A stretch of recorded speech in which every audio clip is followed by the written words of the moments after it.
B kind to people. எல்லாரிடமே அன்பாக இரு. இது கைண்ட்னஸ் பற்றி அவளுக்கு அறிவிக்கும், அறிவுறுத்தும், தெரிய வைக்கும். நாலாவது that's your decision. ஏதாவது ஒன்றை கேட்கும் பொழுது உங்க கருத்தை சொல்லிட்டு, சொல்லாம என்ன சிறிய குழந்தைங்க சொல்லிட்டு இருந்தால் நீ முடிவு பண்ணிப்பான் உரிமையை அவங்களுக்கு கொடுங்க.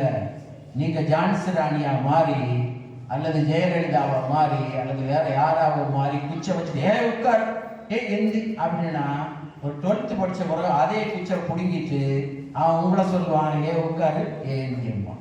அதனால முடிவு எடுக்கிறதுக்கு முதல்ல சொல்லுங்க.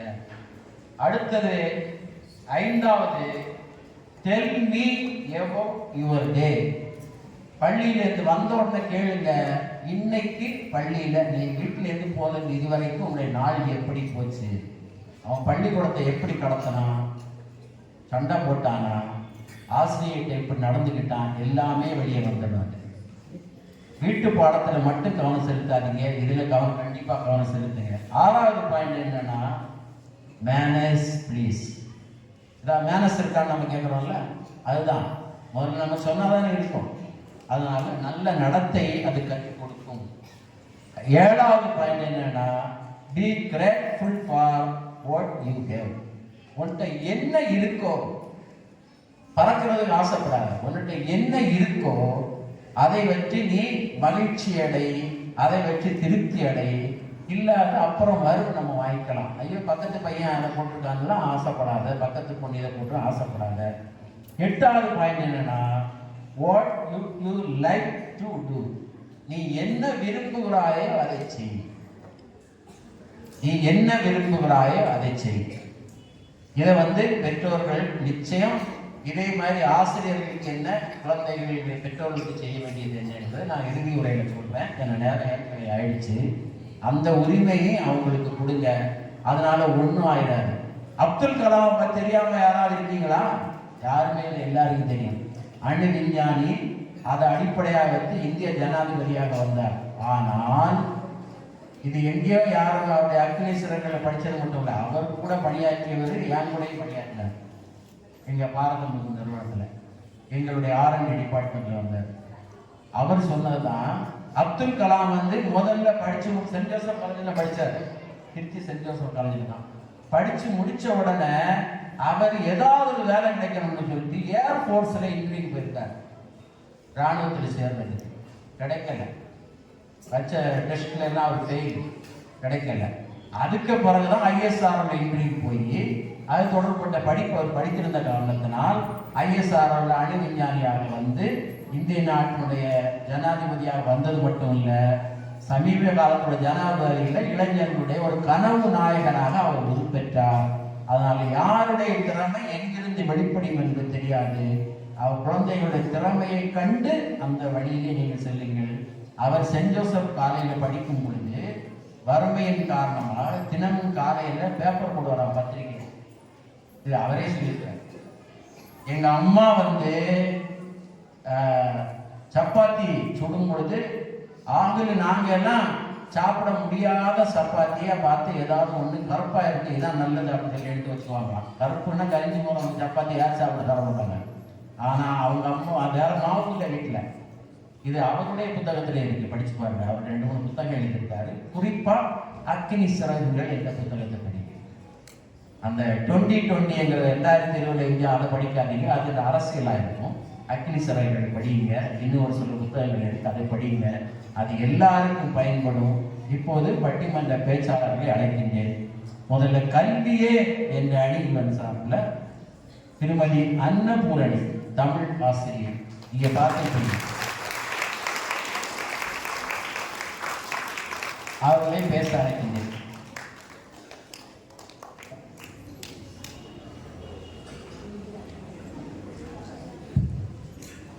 ஏழ்மையை ஒழிப்பது கல்வி. கேடில் விழுச்செல்வம் கல்வி ஒருவருக்கு மாடல்ல மற்றையவை என்னும் வள்ளுவர் கூற்றின் வழி நின்று பொதிகையில் பிறந்து சங்கங்களில் வளர்ந்து புதுமைகளில் நாம் மலர்ந்து கொண்டிருக்கும் என் தாய் தமிழை வணங்கி அவையில் நிறைந்திருக்கும்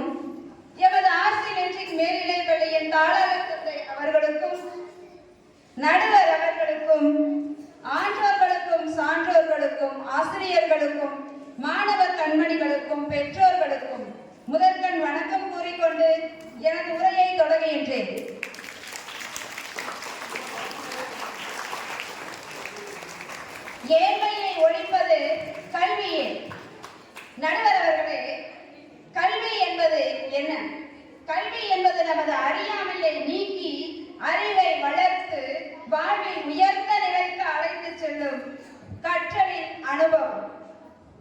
அக்கல்விதான் ஏழ்மையில் இருக்கும் ஒருவரை வாழ்வில் சிறந்து விளங்கிட வைக்கும் சிறந்த ஒரு வழிகாட்டியும் ஆகும். மூட நம்பிக்கை அகற்றுவதும் கல்விதான் நடுவர் அவர்களே. கல்வியின் சிறப்பை உணர்ந்துதான் கற்றவர் வழி அரசு செல்லும் என்கிறது சங்க இலக்கியம். கல்வியை போற்றுவதை புறநானூற்று காலத்திலிருந்து இன்று வரை தொடரும் பூமி இது.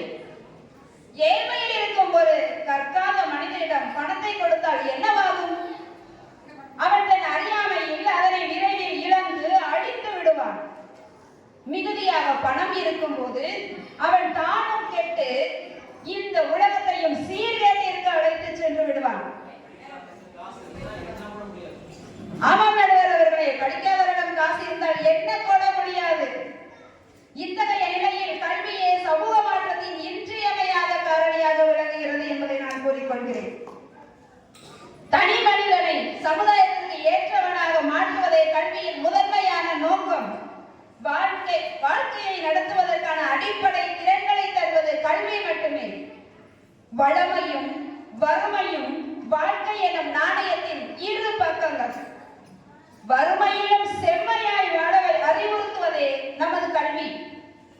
இது நற்றிணை பாடலிலும் சுட்டிக்காட்டப்பட்டுள்ளது. துணையாய் வருவது தூய நற்கல்வி என்கிறது திருமந்திரம். எந்த நிலையிலும் நமக்கு துணையாய் வருவது நாம் கற்ற கல்வி மட்டுமே. கல்வி ஒரு மனிதனை மட்டுமல்ல, அவன் குடும்பத்தையும் சமூகத்தையும் மாற்றும் ஒரு சிறந்த கருவி என்றே நாம் கூறலாம். எதிரறிஞரை பார்த்து ஒன்று நான் கேட்கிறேன். சென்ற தலைமுறையில் உங்கள் பாட்டிகள் வாழ்ந்த வாழ்க்கைத்தான் நீங்கள் இன்றும் வாழ்ந்து கொண்டிருக்கின்றீர்களா? இல்லை. எத்தனை எத்தனை மாற்றங்கள் இந்த மண்ணில். அன்றோ இருட்டில் தூக்கி வீசப்பட்ட பெண் குழந்தைகள். ஆனால் இன்றோ கல்வியில் வைரமாய் திகழும் பெண்கள். கள்ளிப்பாலை ஊற்றி பெண் குழந்தைகளை கொலை செய்த போது கள்ளிப்பால் கொடுத்த பெண் குழந்தைகள் கொலை செய்த காலம்லாம் மலையேறிவிட்டது நடுவர் அவர்களை. தீண்டாமை ஒரு பெரும் குற்றம். இப்ப நீங்க தருவீங்களோ வேற ஆளுக்கு அப்படி இல்ல. சரி, தீண்டாமை ஒரு பெரும் குற்றம், தீண்டாமை ஒரு பாவச் செயல் என்று கல்வி அறிவு படைத்தவர்களால் சட்டம் இயற்றப்பட்டதா அல்லது பணம் படைத்தவர்களால் சட்டம் இயற்றப்பட்டதா? கூறுங்கள். மாற்றுத்திறனாளிகளையும் மூன்றாம் பாலினத்தவரையும் இதற்கு முன் நாம் எவ்வாறு பேசினோம்? அதெல்லாம் தவறு என்று சட்டம் இயற்றி அவர்களுக்கு நல்லதொரு மதிப்பை இந்த சமுதாயத்தில் ஏற்றி கொடுத்தது கல்வி அறிவாளர்களால் நடக்க முடிந்ததா, இல்லை பெரும் பணக்காரர்கள் கொண்டு வந்ததா என்று கூறுங்கள் தோழிகளே. ஒரு தாய் தன் தாலியை அடகு வைத்து கூட தன் மகன் நன்றாக கல்வி கற்க வேண்டும் என்று நினைக்கிறாளே, அதிலிருந்து தெரியவில்லையா கல்வி எவ்வளவு உயர்ந்தது என்று? பொருட்செல்வம் என்பது தற்காலிகமானது மட்டுமே. இன்று என்னிடமும் நாளை பிறரிடமும் மாறிக்கொண்டே இருக்கும். இதன் மூலம் திடீர்னு 500 ரூபாய் நோட்டு 1000 ரூபாய் நோட்டு மாதிரி செல்லாமல் கூட போய்விடும் நடுவர் அவர்களே. ஆனால் கல்வி என்பது அழியாதது. பொருட்செல்வம் மூலம் வறுமையை ஒழிப்பது இயலாத காரியம். ஆனால் கல்வி ஒன்றை கற்றுக்கொள்ளுங்கள், வாழ்நாள் முழுவதும் யாராலும் பறிக்க முடியாத செல்வமாக நம்முடன் கூடவே வரும். கல்வி இல்லாத ஒருவரிடம் பணம் கிடைத்தது என்றால் அது என்னவாகும் என்பதை திருவள்ளுவரை சொல்லியிருக்கின்றார். கல்வியை பற்றி மிகவும் சிறப்பாகவும் சொல்லியிருக்கிறார். கற்றவர் என்போர் கண்ணுடையார் என்போர் கற்றோர், முகத்திரண்டு புண்ணுடையார் கல்லாதவர் என்றார். கல்வி கற்றவர்கள் மட்டுமே கண்ணுடையவர்கள். கல்வியை கற்காதவர்கள் வைத்திருக்கும் கண்கள் முகத்தில் புண்கள் என்று சொல்கின்றார் நடுவர் அவர்களை, புண்கள் என்று சொல்கின்றார். நமது கல்வி கண் திறந்த காமராஜர் அவர்களை எமது அணிக்கு வலு சேர்க்கும் சான்றாக நான் இங்கு கருதுகின்றேன். எப்படி என்றால் அவரது குடும்பம் மிகவும் ஏழ்மையானது, உங்கள் அனைவருக்கும் தெரியும். அவர் முதலமைச்சராக வந்ததற்கு காரணம் வள்ளுவர் வாக்கின்படி செல்வத்து செல்வம் செவி செல்வம் அச்செல்வம் செல்வத்தில் எல்லாம் தலை என்னும் குறளுக்கு ஏற்ப அவர் பெற்ற அனுபவ கல்விதான் காரணம். எதிரணியினரை நான் மறுபடியும் ஒன்று கேட்டுக்கொள்கிறேன். வறுமையில் உள்ள குழந்தைகளுக்கு அவர் ஒவ்வொரு வீட்டிலும் வறுமையை ஒழிக்க 1,00,000 கொடுக்கவில்லை. பெருந்தலைவர் காமராஜ் அவர்கள் வறுமையினால் படிப்பை தொடர முடியாமல் 7ஆம் வகுப்பை நிறுத்திக் கொண்டு மளிகை கடையில் வேலை பார்த்தார். ஒரு தகவலுக்காக சொன்னேன். அவருடைய அனுபவ கல்விதான் அவரை முன்னேற்றி கொண்டு வந்தது என்பதும் இங்கு குறிப்பிடத்தக்கது. நடுவர் அவர்களே, காமராஜர் அவர்கள் ஒவ்வொரு வீட்டிற்கும் சென்று ஏழை குழந்தைகளுக்கு அவர்கள் வறுமையை ஒழிப்பதற்கு 1,00,000 ரூபாய் கொடுக்கவில்லை. மாறாக கல்விதான் அவர்கள் வறுமையை ஒழிக்கும் என்று உறுதியாக நம்பி அவர்களுக்கு ஒவ்வொருவருக்கும் கல்வியை கொடுத்தார் நடுவர் அவர்களே. அதனால் தான் அவரை கல்வி கண்கிறந்த காமராஜர் என்றே அழைக்கின்றோம். கல்வி என்பது வாழ்வின் அடிப்படை கட்டமைப்பு என்பதாகும். உதாரணமாக அழகிய வீடு கட்டுவதற்கு அடித்தளம் எவ்வளவு இன்றியமையாததோ அதுபோல கல்வியும் ஏழ்மையை ஒழிக்க கல்வி மிகவும் அவசியம். இல்லை என்றால் பில்டிங் ஸ்ட்ராங், பேஸ்மெண்ட் வீக் அப்படிங்கக்கூடிய வடிகளை நகைச்சுவை கூட ஆகிவிடும் நடுவர்களே.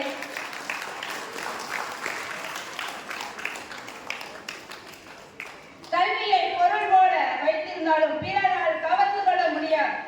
பிறருக்கு கொடுத்தாலும் குறைவுபடாது. அரசராலும் கவர்ந்து கொள்ள முடியாது. எனவேதான் நாளடியாரும் வைப்புலி கோட்படா வாழ்க்கையில் கேடில்லை மிக்க சிறப்பின் அரசர் செறிபவார் எச்சம் என ஒருவன் மக்களுக்கு செய்வன நிச்சயமற்ற அல்லவரே என்று கூறுகிறது. எனவே வறுமையை ஒழிப்பது கல்வியே என்று ஆணைத்தரமாக கூறி எனது உரையை நிறைவு செய்கிறேன். நன்றி, வணக்கம். எல்லாம் பலமாக இன்னொரு அடுத்தது வறுமையை ஒழிப்பது செல்வமே என்ற அணியின் சார்பில் ராஜன் கணிதவியல் ஆசிரியரை பேச அழைக்கின்றேன். இவர் உங்க பள்ளியினுடைய துணை முதல்வர் அப்படிதானே? வைஸ் பிரின்சிபால் அப்படிதானா? அப்ப எப்படி கை தட்டணும்? சரி, பேசுங்க. எங்களின் பன்முக திறமைகளை வெளிக்கொணர முதன்முறையாக பட்டிமன்றத்தை அறிமுகம் செய்து பள்ளியை சிறப்பாக நடத்தி கொண்டிருக்கும் என் தாளாளர் தந்தை அவர்களுக்கும், ஏழ்மையை ஒழிப்பது செல்வமே என தீர்ப்பு கூற வந்திருக்கும் நடுவர் அவர்களுக்கும், வாழ்க்கையில் பின்னாளில் பணம் சம்பாதிப்பது எப்படி என மாணவர்களுக்கு மிகச் சிறப்பாக கற்றுக் கொடுத்துக் கொண்டிருக்கும் இருபால் ஆசிரியர் பெருமக்களுக்கும், ஏழ்மையை போக்க செல்வங்களாய் இங்கு வந்து அமர்ந்திருக்கும் செல்ல குழந்தைகளுக்கும், வருடத்திற்கு ஒரு நாள் மட்டுமே விஜயதசமி அன்று புத்தகங்களை வைத்து பூஜை செய்துவிட்டு எஞ்சியுள்ள நாட்களில் பணத்தை வைத்து பூஜை செய்யும் எனது எதிரணி நண்பர்கள் அனைவருக்கும், மேலும் பணமின்றி அமையாத உலகு என்பதை பயமின்றி பாங்காக எடுத்துரைக்க வந்திருக்கும் சிறப்பு விருந்தினர்கள் அனைவருக்கும், எங்கெல்லாம் நேரத்திற்குள் பணம் செலுத்த முடியவில்லையோ அங்கெல்லாம் தனது நகைகளை அடகு வைத்து கட்டிவிட்டு இங்கே அமர்ந்திருக்கும் பெற்றோர்களுக்கும் எனது பணிவான வணக்கங்களை தெரிவித்துக் கொள்கிறேன். எல்லாம் காதலை கழுத்திலே கையிலே நிறைய போட்டுட்டாங்கம்மா, அடகு வச்சிருக்காங்க சொல்றீங்க? அது நிறைய இருந்தனால அப்பப்ப யூஸ் பண்ணிக்கிறாங்க. ஓ, அப்படியா? இல்லாத எல்லாரும் எழுவர், செல்வரை எல்லாரும் செய்வர் சிறப்பு. ஐயா, ஏழ்மையில் கல்வியை இழந்த ஆசிப் கமல் என்ற ஒருவரை கொரோனா சமயத்தில் அனைவருக்கும் தெரிந்திருக்கும். அவர் இன்றைக்கு துபாய் செல்வந்தர். அவர் எத்தனையோ கொரோனா நோயாளிகளுக்கு உதவிகளை செய்துள்ளார்.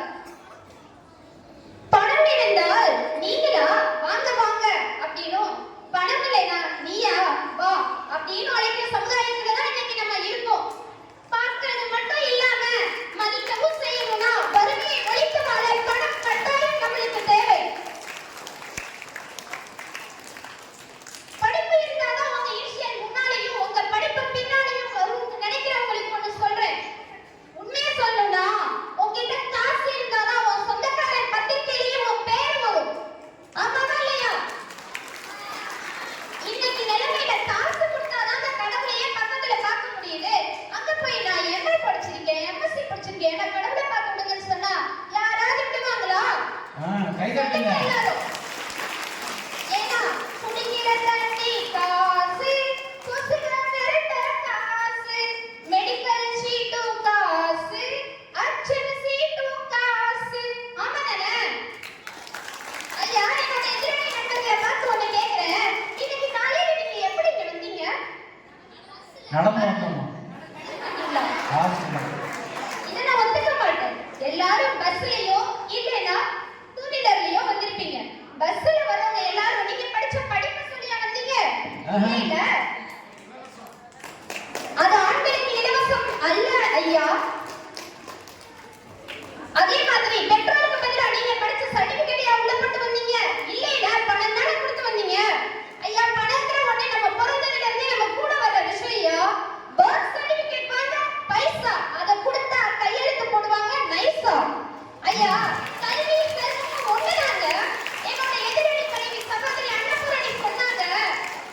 செல்வம் தாங்க சொல்றாங்க. இன்னொரு இடத்துல சொன்னாங்க, பெண் குழந்தைகள் எல்லாம் வைரமாமா. ஏன் பெண் குழந்தைகள் எல்லாம் படிப்பாளன்னு சொல்லு, கல்வியாளர்னு சொல்லு, ஏன் வைரம் சொன்னீங்க? அங்க போனா அவங்க மனசுல இருக்கிறது செல்வம் மட்டும்தான். வைரம் சொல்றீங்க. குழந்தை 3 kg கூட இருக்காது, ஆனா 3 kg சேர்த்துறாங்க. அங்கேயும் தேவை காசு தாங்க. ஸ்கூல் முடிச்சா காலேஜ், காலேஜ் முடிச்சா மேரேஜ், எல்லாத்துக்கும் காசு தாங்க. காசு இருந்தா உனக்கு பிரஸ்டீஜ், இல்லைன்னா நீ வேஸ்டேஜ். கடைசியில உங்களுக்கு போகும்போது காசு, நம்ம உடம்பு வேகும் போது காசு. கொட்டை கட்ட, மாலை வாங்க, குழி வெட்ட, கோடி போட, தேய்ச்சோடிக்கன்னு எல்லாமே காசு தாங்க. நடுவர் அவர்களே, உங்ககிட்ட இன்னொரு விஷயத்தையும் சொல்றேன். நம்ம நாட்டுல ஒருத்தர் வாங்குற பணத்தை ரொம்ப இக்கட்டான சூழ்நிலை கட்ட முடியல அப்படின்றப்ப மொய் நிறுத்துன்னு தான் ஒண்ணு வச்சு கட்டுறாங்க. சர்டிபிகேட் விருதுன்னு எங்கேயும் ஒண்ணு வச்சு கட்டவே இல்லை. அது நம்ம தமிழ்நாட்டுல எல்லாரும் ஃபாலோ பண்ணிட்டு இருக்க ஒரு விஷயம்.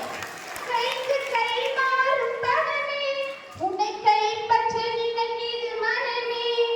எல்லாரும் பாடுங்க, காசே தான். தெரிஞ்சவங்க பாடுங்க. அந்த காலங்களுக்கும் இது தெரியுமாப்பா. மொத்தத்துல பணம் பத்தும் செய்யும், அது இல்லைன்னா நம்ம சொந்த பந்தம்ல நம்மள வச்சும் செய்யும். நடுவர் அவர்களே, இன்னைக்கு கல்விதான் முக்கியம் பேச வந்திருக்கீங்க. ஒவ்வொருத்தரையும் கேட்கிறேன், நீங்க எல்லாம் காசு கொடுக்காமலா படிச்சீங்க? காசு கொடுக்காமலா சர்டிபிகேட் வாங்குனீங்க? ஐயா, நம்ம எங்க படிக்கணும்னு முடிவு செய்யறதே பணம் தாங்க. பணம் குறைவா இருக்கிறவன் கவர்மெண்ட் ஸ்கூல்லையும், பணம் அதிகமா இருக்கிறவன் கான்வென்ட்லயும் படிக்கிறான். நல்லா தெரிஞ்சுக்கோங்க, நம்ம வாழ்க்கைனாலும் சரி, வாட்ஸ்அப்னாலும் சரி, எல்லாரும் பார்க்கறது நம்மளோட ஸ்டேட்டஸ் தாங்க. பணம் இல்லாத வாழ்க்கை ஒண்ணுமே இல்லைங்க. முட்கள் இல்லாத கடிகாரம் போன்றது. அது நின்னாலும் சரி, ஓடினாலும் சரி, அதனால ஒரு பிரயோஜனமும் இல்லை. வறுமையை போக்கும் முதியோர்களுக்கு மாதந்தோறும் ரூபாய் 1000, மகளிர் குடும்பத்தை ஏழ்மையில் நடத்த ரூபாய் 1000, மேலும் வறுமையை ஒழிக்க 100 நாள் வேலைவாய்ப்பு திட்டம் தான் சொன்னாங்களே தவிர 100 நாள் சர்டிபிகேட் திட்டம்னு ஒண்ணு சொல்லலையே. ஆமா, உண்மையா கைத்தட்டுங்க. நடுவர் அவர்களே, தடுமாறி கீழே விழும்போது தாண்டி பிடிக்கிறது பணம் தானா? நான் உங்களை பார்த்து ஒண்ணு கேட்கிறேன், உங்ககிட்ட தான் கேட்கிறேன். சரிங்களா? கேளுங்க. நீங்க தடுமாறி விழும்போது, ஐயா நான் வந்து MA படிச்சிருக்கேன், MSc படிச்சிருக்கேன், B.Ed படிச்சிருக்கேன், இந்த சர்டிபிகேட்லாம் வச்சு என் பிள்ளைக்கு எப்படியாவது வைத்தியம் பாருங்கன்னு சொன்னா யாரா பாப்பாங்களா? அதே சமயத்துல நீங்க போட்டிருக்க காதுல கழுத்துல இருக்க எல்லாத்தையும் அவுத்து கொண்டு போய் அடற்கடையில வச்சுட்டு அந்த பணத்தை கொண்டாந்து கொடுத்தாதான் அங்க நடக்கும் எல்லாமே. Most important to earn money. மனிதர்களுக்கு மதிப்பு கல்வி நான் ஒத்துக்கிறேன். ஆனா அந்த கல்வி கூட இந்த உலகத்திற்கு தெரியணும்னா எங்க காசு தாங்க தேவை. ஆமா, money is everything in the world. கை நாட்டு வச்சாலும் சரி, கை நாட்டு வச்சிருந்தாலும் காசு இருந்தா இந்த உலகமே அவனை கொண்டாடும். அதே காசு இல்லைன்னு வச்சுக்கோங்க, நீ 10 டிகிரி வச்சிருந்தாலும் இந்த உலகமே உன்னை கேவலமா தான் பார்க்கும்.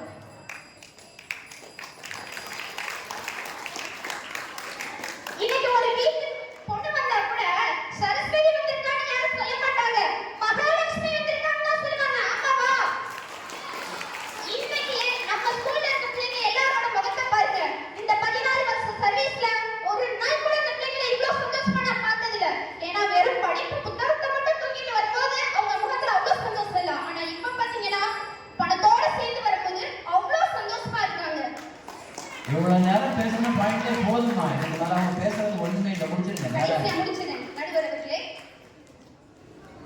பணத்தை கொடுத்து படிப்பை வாங்கிவிடலாம், ஆனால் படிப்பை கொடுத்து ஒருபோதும் பணத்தை வாங்க முடியாது. படிப்புக்கு கூட பணம் கட்டவில்லை என்றால் நீ வகுப்புக்கு வெளியே தான் தள்ளப்படுகிறாய். ஆமாவா இல்லையா?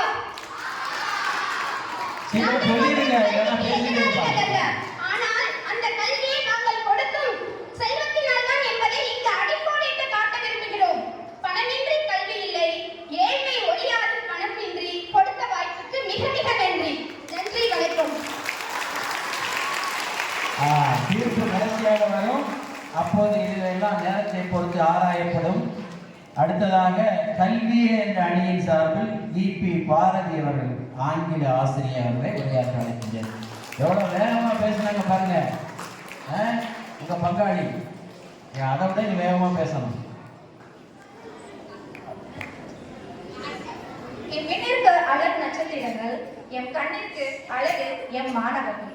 இப்பள்ளிக்கு அழகு எம் தாளாளர் அவர்கள், வழிநடத்துதலுக்கு அழகு எம் முதல்வர் அவர்கள். நல் கல்விக்கு அழகு எம் பள்ளி ஆசிரியர்கள், நல் கல்விக்கு அழகு எம் பள்ளி ஆசிரியர்கள். இன்று நம் பட்டிமன்றத்திற்கு அழகு எம் நடுவர் அவர்கள். இங்கு அமர்ந்திருக்கும் சான்றோர்களுக்கும் பெற்றோர் அனைவருக்கும் என் வணக்கம். கற்கை நன்றி, பிச்சை புகினும் கற்கை நன்றி என்ற ஆன்றோரின் வாக்கு இணங்க நம் வாழ்வில் ஏழ்மையை போக்குவது கல்வியே எனும் தலைப்பில் நான் பேச வந்துள்ளேன். ஒருத்தரோட வாழ்க்கையில எவ்வளவுதான் செல்வம் இருந்தாலும் கல்வி செல்வம் இல்லைன்னா அவங்க அருமையா தான் கருதப்பட்டாங்க. எதிர்நாட்டில் இருக்கிறவங்க அழகா சொன்னாங்க, நாங்க நீங்க படிக்கிறதுக்கும் காசு தான் கொடுக்குறோம் அப்படின்னு ஆணித்தனமா சொல்லிட்டு போனாங்க. ஆனா அவ்வளவு பணம் 10,000மோ 1,00,000மோ 50,000மோ அவ்வளவு பணத்தை கொடுத்து எதுக்கு அந்த கல்வி தேடி வரீங்க? நீங்க கல்வி தேடி வரீங்க, உங்களோட பணத்தை வீட்டிலே வச்சுக்கிறாங்க, வச்சுக்கிறாங்க. கல்விதான் ஒருத்தவங்களோட வாழ்க்கையில எல்லாத்தையுமே தரும். ஏதோ ஒரு நிலையில தன்னோட குழந்தை அவங்களோட வாழ்வாதாரத்தை உயர்த்திக்குவாங்க அப்படின்னு நினைச்சுதான் பெற்றோர்கள் அவங்களுடைய செல்வத்தையோ பொருளையோ இடத்தையோ வித்து அவங்க சொன்ன பணத்தை கொடுத்து கல்வியை தேடி வராங்க அப்படின்றத நான் சொல்லிக்கிறேன். நடுவர் அவர்களே, இனிமே யாருமே கல்வியை தேடி வராதீங்கம்மா. இந்த பணத்தை பத்திரமா வச்சுக்கோங்க, பேங்க்ல போட்டு வட்டி எடுத்து சாப்பிட்டுங்க. ஐயா, கல்வி கற்க கற்க நாம் உயர்ந்து கொண்டே இருப்போம். செல்வம் பெருக பெருக நாம் பயந்து கொண்டே இருப்போம். நடுவர் அவர்களே, அதானே எங்க வைக்கிறேன்னு தெரியல, வந்து பிடிக்கிட்டு போறாங்க. ஏன் தெரியுமா? செல்வத்தை நாம் பாதுகாக்கணும், ஆனா கல்வி நம்மளை பாதுகாக்கும். பத்திரிகை திறந்தா டெய்லி 10 கொலை, கொள்ளைக்காக கொலை. செல்வம் உயர்ந்து கொண்டே போகும், செல்வம் உயர்ந்து கொண்டே போகும். அது ஒரு நாள் கீழே வந்துடும், அழிச்சு கூட போயிடும். ஒருத்தருடைய பதவி உயர்ந்து கொண்டே போகும், ஆனா அவங்களுக்கு ஒரு ரிட்டைர்மெண்ட்டோ கிடைச்சிடும். ஆனா கற்கிற கல்வி எப்பொழுதுமே உயர்ந்து கொண்டே போகுமே தவிர அது கீழே ஒருபோதும் வராது. ஒரு சமயம் டிகிரி முடிச்சிருப்பாங்க, அந்த காலத்துல அவங்க டிகிரி முடிச்சவங்க தான் சொல்லுவோமே தவிர அவங்க இப்ப 1வது கிளாஸ் படிச்சுட்டு இருக்காங்கன்னு நம்ம சொல்ல போறது கிடையாது. ஆகவே கல்வி நம்மளை வந்து பாதுகாக்கிற ஒரு அரணா இருக்குதுன்றத நான் தெரியப்படுத்திக்கிறேன் ஐயா. நம் நாடு பாரம்பரியம் மிக்க ஒரு நாடு, பண்பாடு நிறைந்த ஒரு நாடு. நம் பெற்றோர்கள் எவ்வளவு கஷ்டப்பட்டாவது பிள்ளைகளை படிக்க வைக்கணும்னு தான் நினைக்கிறாங்க. பேரண்ட்ஸ்க்கும் அது ஆல்ரெடி தெரியும். ஸோ இந்த நிலைமையில நம்ம நாட்டுல வேலையின்மை இருக்கு, படிப்பிற்கு நாட்டுல ஏற்ற வேலை கிடைக்காம இருக்கலாம் அப்படின்னு நம்ம பேரண்ட்ஸ்க்கு தெரியும். இருந்தாலும் கல்வி கற்றால்தான் தன் பிள்ளைகள் முன்னேற முடியும் என்று எண்ணி நம் குழந்தைகளே அவர்கள் படிக்க வைக்கிறார்கள். நடுவர் அவர்களே, கல்வி ஏழ்மையை போக்க வல்லது. அதற்கு நமது ஏவுகணை மனிதன் மதிப்பிற்குரிய டாக்டர் APJ அப்துல் கலாம் ஒருவரே போதும். அவரை விட ஒரு பெரிய உதாரணம் வேறு யாராக இருக்க முடியும்? ராமேஸ்வரத்தில் ஒரு ஏழ்மை குடும்பத்தில் பிறந்து கல்வி ஒன்றால் மட்டுமே சாதனைகள் பல புரிந்து நம் நாட்டின் முதல் குடிமகனாகவும் ஏவுகணை மனிதராகவும் உயர்ந்து இன்று இளைஞர்கள் மத்தியில் உத்வேகமும் உற்சாகமும் முன் உதாரணமாகவும் வாழ்ந்து வருகிறார். இதை யாராவது மறுக்க முடியுமா?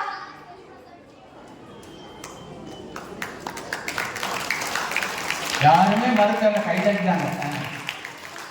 கடந்த ஆண்டு முதல் மதிப்பெண் எடுத்த மாணவி, அந்த மாணவி கிட்ட போய் செய்தியாளர்கள் கேட்கிறாங்க, இதை உங்களால இதை எப்படி சாதிக்க முடியும் அப்படின்னு சொல்லி கேட்கிறாங்க. அதற்கு அந்த மாணவி சொன்ன பதில், என்னுடைய குடும்பம் ஏழ்மையான குடும்பம். என் குடும்பத்தை ஏழ்மையிலிருந்து நான் மீட்டு எடுக்கணும்னா கல்வி ஒன்றால் மட்டும்தான் முடியும் சொல்லி 600 எடுத்த மாணவிக்குரிய பதில். அல்லாட்டிலிருந்து ஏழ்மையை போக்குவது கல்வி என்று நான் ஆட்கனராக கூறுகிறேன். கல்வியின் மூலம் நம்மளுக்கு நம்பிக்கை வளர்கிறது. அது ஒரு சிறிய கதை. மிக சிறந்த ஒரு கல்வித்துறை இயக்குனரா ஒருத்தர் வந்து கல்வி பணிய செஞ்சுட்டு இருந்தாங்க. அவரை பாராட்டுறதுக்காக அந்த கல்வி நிறுவனம் அவருக்கு திருவுருவ படத்தை திறக்கணும்னு சொல்லி அவர்கிட்ட சொல்றாங்க. அதுக்கு அந்த கல்வித்துறை இயக்குனர், இல்ல எனக்கு அதெல்லாம் வேண்டாம், நான் வந்து வேலையில் இருக்கும் போதே எனக்கு அது வேண்டாம் அப்படின்னு சொல்றாரு. திரும்ப அந்த அன்றைய காலத்துல இருந்த முதலமைச்சர் கிட்ட போய் அந்த கல்வித்துறை வந்து இந்த மாதிரி எங்க கல்வி இணை இயக்குனரோட திருவுருவ படத்தை நாங்க திறக்கிறதுக்கு நீங்க எங்களுக்கு அனுமதி கொடுங்க அப்படின்னு சொல்லி கேட்கிறாங்க. அதற்காக நானே வந்து திறந்து வைக்கிறேன் அப்படின்னு சொல்லிட்டு வராரு. அந்த துணை இயக்குனரும் இல்ல எனக்கு வேண்டாம், நான் உங்களுக்கு கீழே வேலை பார்க்கறவன், எனக்கு வேண்டாம் அப்படின்னு சொல்லி சொல்றாங்க. அதற்கு அந்த முதல்வர் சொன்ன பதில், நான் ஃபங்க்ஷன்ல நான் போய் அட்டென்ட் பண்றேன், உங்க திருவுருவப்படத்தை நான் திறந்து வைக்கிறேன், நான் பார்த்துக்கிறேன்னு சொல்லிட்டு வந்தார். ஐயா அவர் அங்க வந்து சொன்ன பதில் இது நம்ம பட்டிமன்றத்துக்கு தீர்வு செல்ல உதவும் பாருங்க. ஒரு சாதாரண கிராமத்தில் இருந்து எளிய குடும்பத்தில் இருந்து ஒருவர் படித்து முன்னேறி தமிழ்நாட்டினுடைய கல்வித்துறைக்கே இயக்குனராக முடியும் என்கிற நம்பிக்கை என்கிற ஒருவருடைய படத்தை தான் திறக்க வந்துள்ளேன் என்று அவர் சொன்னார். அந்த முதலமைச்சர் யாருக்கு தெரியுமா? பெருந்தலைவர் கல்வி தந்தை காமராசர். அவர் யாருடைய திருவுருவப் படத்தை திறந்தார் என்று தெரியுமா? கல்வித்துறை இயக்குனராக இருந்து மிக சிறப்பாக பணியாற்றிய நேத்தூர் சுந்தரவடிவேலு அவர்களின் படத்தை திறந்து வைத்தார். ஆகையால் இங்கேயும் ஏழ்மையை போக்குவது கல்விதான் என கூறுகிறேன். ஐயா செல்வம் எவ்வளவு இருந்தாலும் ஒரு நாளே அது மறைச்சு போயிருயா. வழிக்கு நிறைய பாயிண்ட் சொல்லிட்டீங்க, மீடியாவுக்கு நல்லா பேசணும். அவங்களோட செல்வம் வந்து எப்பயாவது குறைஞ்சு போயிடும். இதை நம்மளோட அப்பை மன்னனும் மாசர கற்றோம் சீர்தூக்கி மன்னனின் கற்றோர் சிறப்புடையேன் மன்னருக்கு தன்தேசம் அல்லாமல் சிறப்பில்லை கற்றோருக்கு சென்ற இடமெல்லாம் சிறப்பு என கூறுகிறார். கல்வி ஒருவரின் திறனை வளர்க்கும், கல்வி ஒருவரின் பகுத்தறிவை மேம்படுத்தும், கல்வி ஒருவரின் தன்னம்பிக்கையை வளர்க்கும், கல்வி ஒருவரின் எளிமையை வெளிப்படுத்தும், கல்வி ஒருவரின் ஏழ்மையை போக்க வளரும் என வாய்ப்பு தந்ததற்கு நன்றி கூறி விடைபெறுகிறேன். நன்றி. அப்புறம் செல்வமே இந்த அணி மட்டும் என்ன குறைஞ்சவங்களா என்ன? இப்ப பாருங்க, பிரபா அவர்கள் வரலாற்று ஆசிரியர் அடிக்குவாங்க பாருங்க, பலமா கைதட்டுங்க.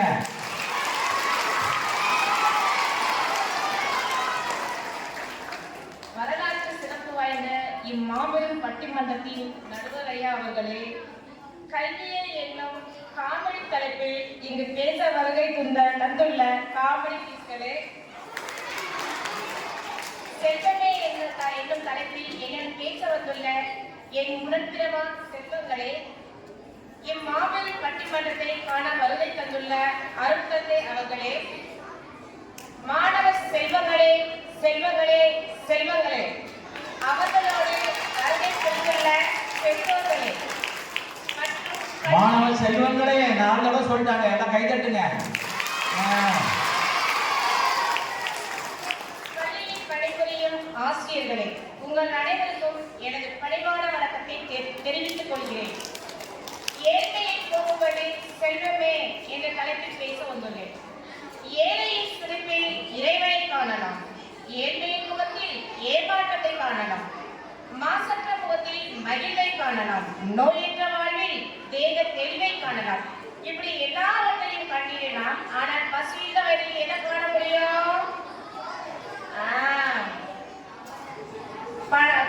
உலகம் மட்டும்தான் காண முடியும்.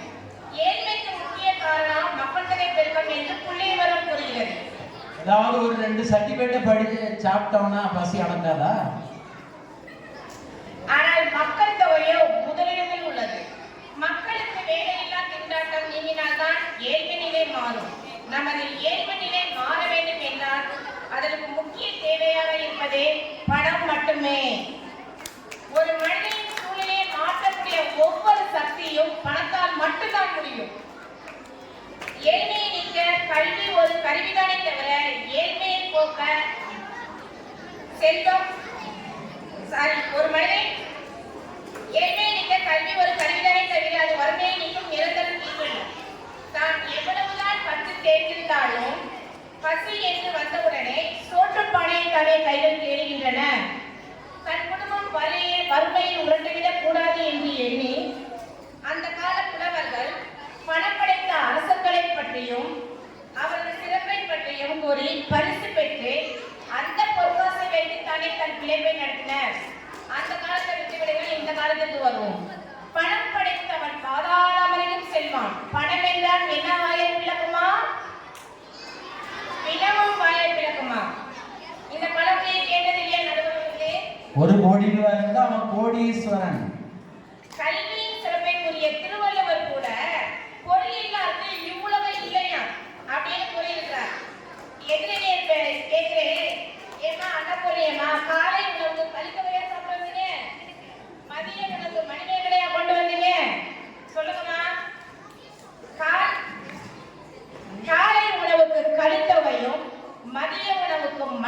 40ஐயும் இரவு உணவுக்கு இனியவை 40ஐயும் படித்துவிட்டு உறங்க முடியுமா?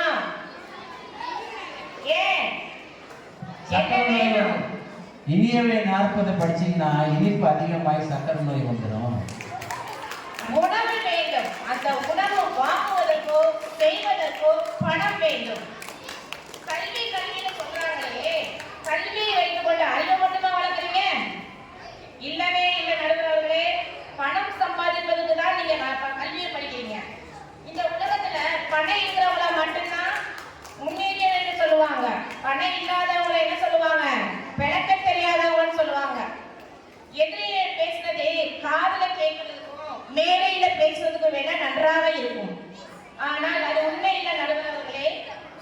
செல்வம் தான் இந்த உலகத்தில் முக்கியமானது. செல்வம் தான் ஏழ்மையை போக்குவது. அது கசப்பான உண்மையா இருந்தாலும் அதுதான் உண்மை நடுவர்களே. எதிரியை சொன்னாங்க, நீ படித்த படிப்பு தான் உன்னை முன்னேற்றனே. எனக்கு எதிரே நண்பன் பார்த்து சொன்னாங்க, அப்புறம் ஏன் அந்த சர்டிபிகேட்டை வச்சு கடன் வாங்குறீங்க, லோன் வாங்குறீங்க மறுபடியும் அப்புறம் சொல்லுவாங்க. நடுவர்களே, நான் ஒண்ணு கேட்கிறேன். உங்க பக்கம் நிறைய புத்தகமா இருக்குது, எங்க பக்கம் தங்கம் கட்டியா இருக்கு. நீங்க எந்த பக்கம் போவீங்க? நீங்க தான் தங்கம். கல்வி பக்கம் எல்லாரும் எந்த பக்கம் தான் வருவாங்க? புத்தகம் எங்க வீட்டுல இருக்குமா? பெரிய லைப்ரரியே வச்சிருக்கேம்மா. ஏற்கனவே சொன்னாரு, 1962ல மதுரையில ஒரு விமான நிலையம் ஆரம்பிச்சாங்க. சொன்னாரா? கேட்டீங்களா? அது எத்தனை நாளைக்குள்ள மாத்தினாங்க? 10 நாளைக்குள்ள மாத்தினாங்க. ஜாம் நகர்ல.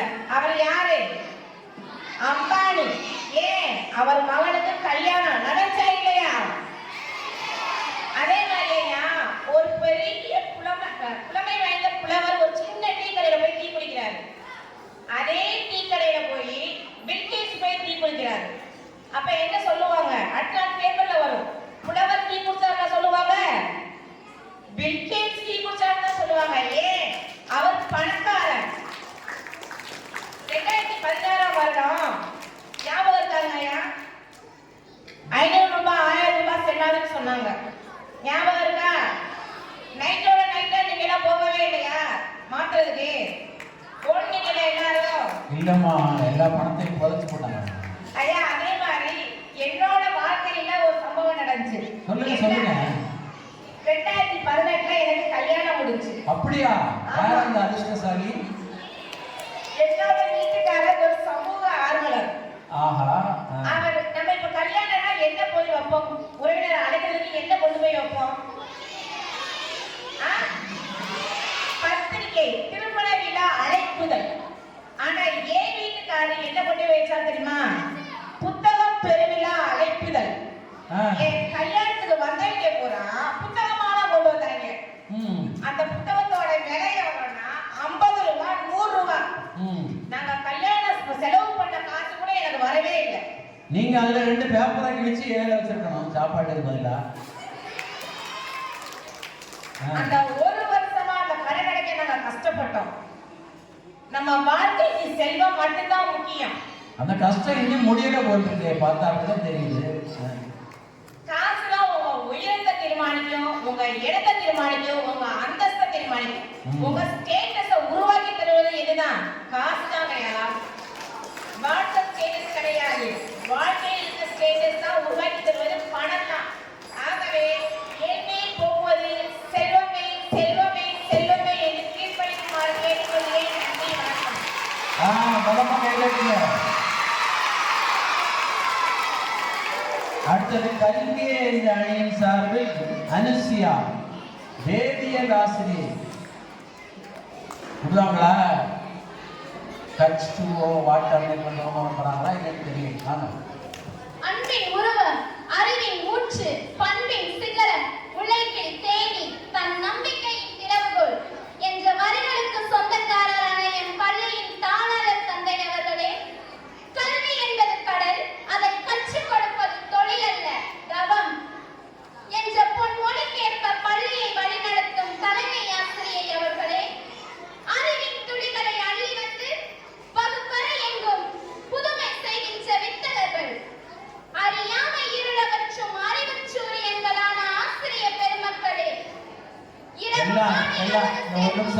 சந்தோஷமா. உங்களுக்காகத்தான் இவ்வளவு கருத்துக்களை அவங்க எங்கேயோ தேடி பிடிச்சு கொண்டு வந்து பேசுறாங்க. நீங்க பேசாம இருந்தீங்கன்னா தான் கேட்கும். 3/4 பங்கு பட்டிமன்றம் முடிஞ்சு போச்சு. நீ கொஞ்ச நேரம் தான் தயவு செய்து பேசாம இருக்கும். இரவு மாலை அழகு சேர்க்கும் விண்மீன்களைப் போல இக்கூட்டத்தினை அழகு சேர்க்கும் மாணவர் கண்மணிகளே, நெற்றிக்கண்ணினால் குற்றம் குற்றமே என்ற நற்கிருகளில் வந்த நடுவர் அவர்களே, முக்கணியில் சிறந்ததுமா தமிழ் மாதங்களில் ஆங்கில மாதத்தில் சிறந்ததுமே தமிழ் மாதங்களில் சிறந்தது தை. இம்மூன்று எழுத்தையும் சேர்த்து மேதைகளாக அமர்ந்திருக்கும் சிறப்பு விருந்தினர் அவர்களே, உங்கள் அனைவரையும் அகத்தியன் தொட்டிலிட்டு தொலைக்காட்சியில் தாளாட்டி கம்பன் சீராட்டி மூவேந்தர் பாராட்டி வருடம் 2000 கடந்தாலும் இன்றும் கண்ணின் தமிழால் தென்தமிழாய் வாழ்ந்து வரும் என் தாய்மொழியாம் அன்னின் தமிழால் அனைவரையும் வாழ்த்தி வணங்கி எனது உரையை தொடங்குகிறேன். இந்த உலகை ஏமாற்ற நீங்கள் பயன்படுத்தக்கூடிய சிறந்த கருவி கல்வியே என்று நெல்சன் மண்டேலா கூறுகிறார். இவ்வுலகை ஏமாற்றும் கருவியால் உங்கள் ஏழ்மையவா போக்க இயலாது. கல்வி இல்லாத மேடை சுரங்கத்தில் உள்ள வெள்ளி போன்றவர் என்கிறார் பெஞ்சமின் கிராம்லின். கல்வி அறிவு எப்போதும் அறியாமையை ஆளும் என்கிறார் ஜேம்ஸ் மாடிசன். கல்வி என்பது வகுப்பறையில் கற்பது மட்டுமல்ல, உங்கள் வாழ்நாள் முழுவதும் நீங்கள் கற்கும் வாழ்க்கை பாடமாகும். அனுபவ கல்வி. ஏழ்மை என்பது உண்ண உணவு, உடுத்த உடை, இருக்க இருப்பிடம் மட்டும் இல்லாமல் இருப்பது அல்ல, சமூகத்தினரால் நீங்கள் ஒதுக்கப்படுவதுமாகும். அதற்கு காரணம் அறியாமை. மனிதனின் அறியாமை இருளகற்றும் கருவி கல்வியே. கல்வி ஒன்றே தாழ்ந்து கிடக்கும் மக்களை மேலே உயர்த்தும். நன்கு கற்று உணர்ந்த மனிதனே தன்னுடைய அறியாமையை அறிகிறான். நடுவர் அவர்களே, அழகாக சொன்னார்கள் எனது எதிரணியினர். கல்வி கற்க பணம் தான் வேணும் என்றார். இலவச மற்றும் கட்டாய கல்வி சட்டம் உள்ளது என்பதை அவர்கள் மறந்துவிட்டு பேசுகிறார்கள். பணம் இருப்பவன் கான்வென்ட்லையும் இன்னைக்கு ஏதாவது ஞாபகம் வச்சுட்டு பேசணுமா? அவங்க நினைவு பணம் இல்லாதவன் அரசு பள்ளியிலே படிக்கிறான்னு சொல்றாங்க. ஏன் கல்விங்கிறது எல்லா இடத்துலயும் ஒண்ணுதான்.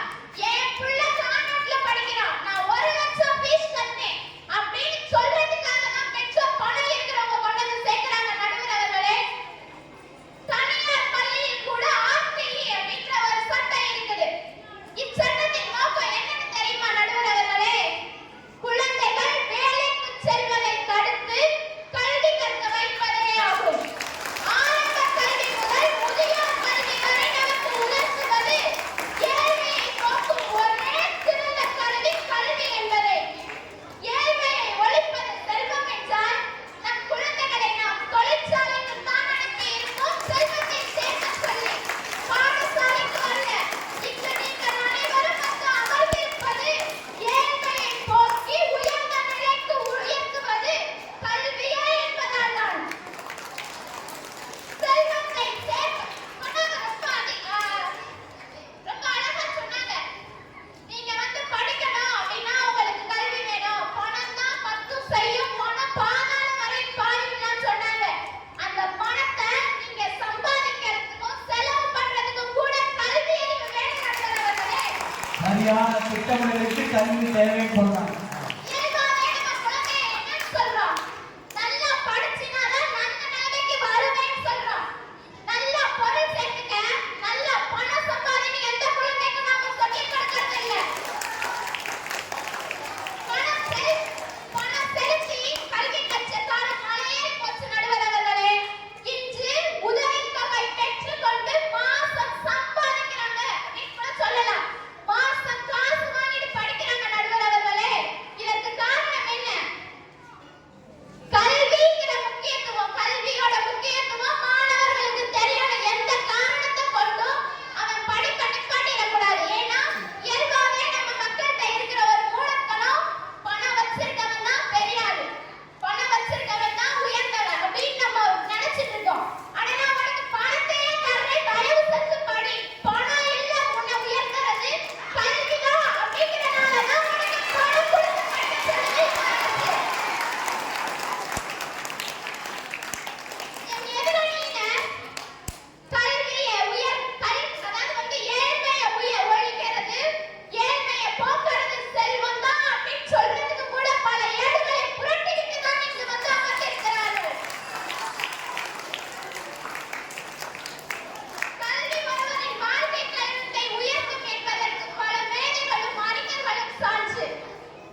படி படி படி என்று சொல்லி தனது உரையை முடித்து விட்டார்கள். இதே அவங்க வெளிய எத்தனை பேருக்கு அவங்க பணம் கொடுத்து உதவி பண்ணிருக்காங்க. இயல்பாகவே அவர்கள் உதவும் குணமுள்ளவர்கள். எத்தனை பேருக்கு உதவி இருப்பாங்க. அவங்களுக்கு நன்றி சொன்னாங்க. இந்த வழியில நடந்து போறப்ப நீங்க சொல்லி கொடுத்து உங்ககிட்ட படிச்ச என் புள்ள டாக்டரா இருக்குது, இன்ஜினியரா இருக்குது அப்படின்னு நடுவர் அவர்களை வந்து சொல்லி இருக்கிறார்கள் அவர்களே. எனவே அல்ல அல்ல குறையாத செல்வம், அடுத்தவர்கள் அளிக்க முடியாத செல்வம், கொடுக்க கொடுக்க பெருகும் செல்வம் கல்வி செல்வமே. கல்வியால் மட்டுமே ஒருவரை ஏழ்மை நீங்கும். செல்வங்களுக்கெல்லாம் தலையாய செல்வமான கல்வியே ஏழ்மையை போக்கும் என பேச வாய்ப்பளித்த உங்கள் அனைவருக்கும் நன்றி கூறி, ஏழ்மையை போக்குவது கல்வியே என தீர்ப்பளிக்க ஆர்வமாக காத்திருக்கும் நடுவர் அவர்களுக்கும் நன்றி கூறி எனது உரையை கொடுக்கிறேன். அடுத்தது செல்வமே என்ற அணியிலிருந்து ஜி பாரதி அவர்கள் வருகிறார். மனிதவியல் ஆசிரியர். எதிரணியிலே பேசும் பொழுது உங்களுக்கு ஒரு பாயிண்ட் கொடுத்துருக்காங்க, தெரிஞ்சா சொல்லுங்க, நான் சொல்லக்கூடாது. தாமஸ் ஆல்வா எடிசனை பற்றி குறிப்பிட்டாங்க. 1300 கண்டுபிடிகள் உண்மைதான், ஆனால் அவருடைய வாழ்வில் நடந்த விஷயத்தை சொல்லுங்க. அடுத்தது திரைக்கடல் ஓடியும் திறந்தியும் தேடியும் சொல்லியிருக்காங்க. உங்களுக்கு தெரியும், நல்லா பேசுங்க.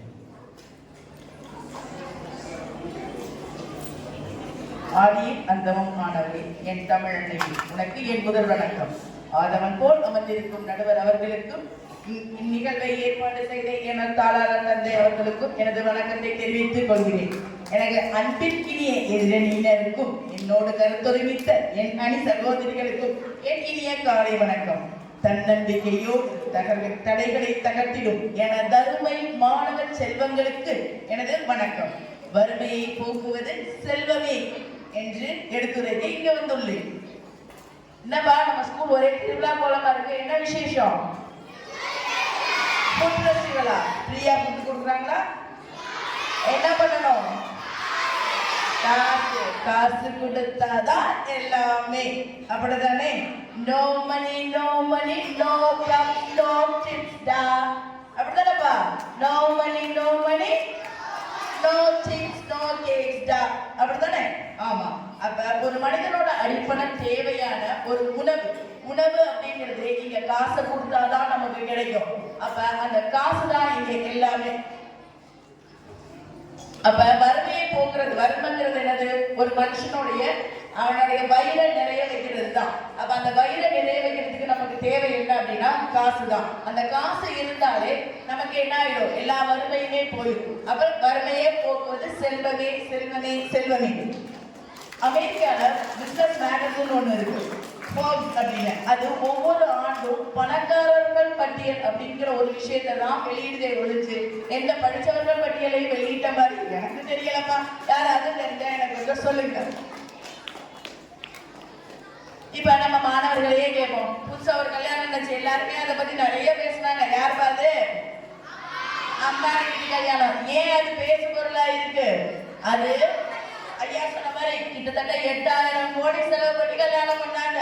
அது பெரிய பெரிய செல்வந்தரோடைய வீடுங்கிறதுனாலதான் அது அவ்வளோ பெருசா பேசப்பட்டுச்சு.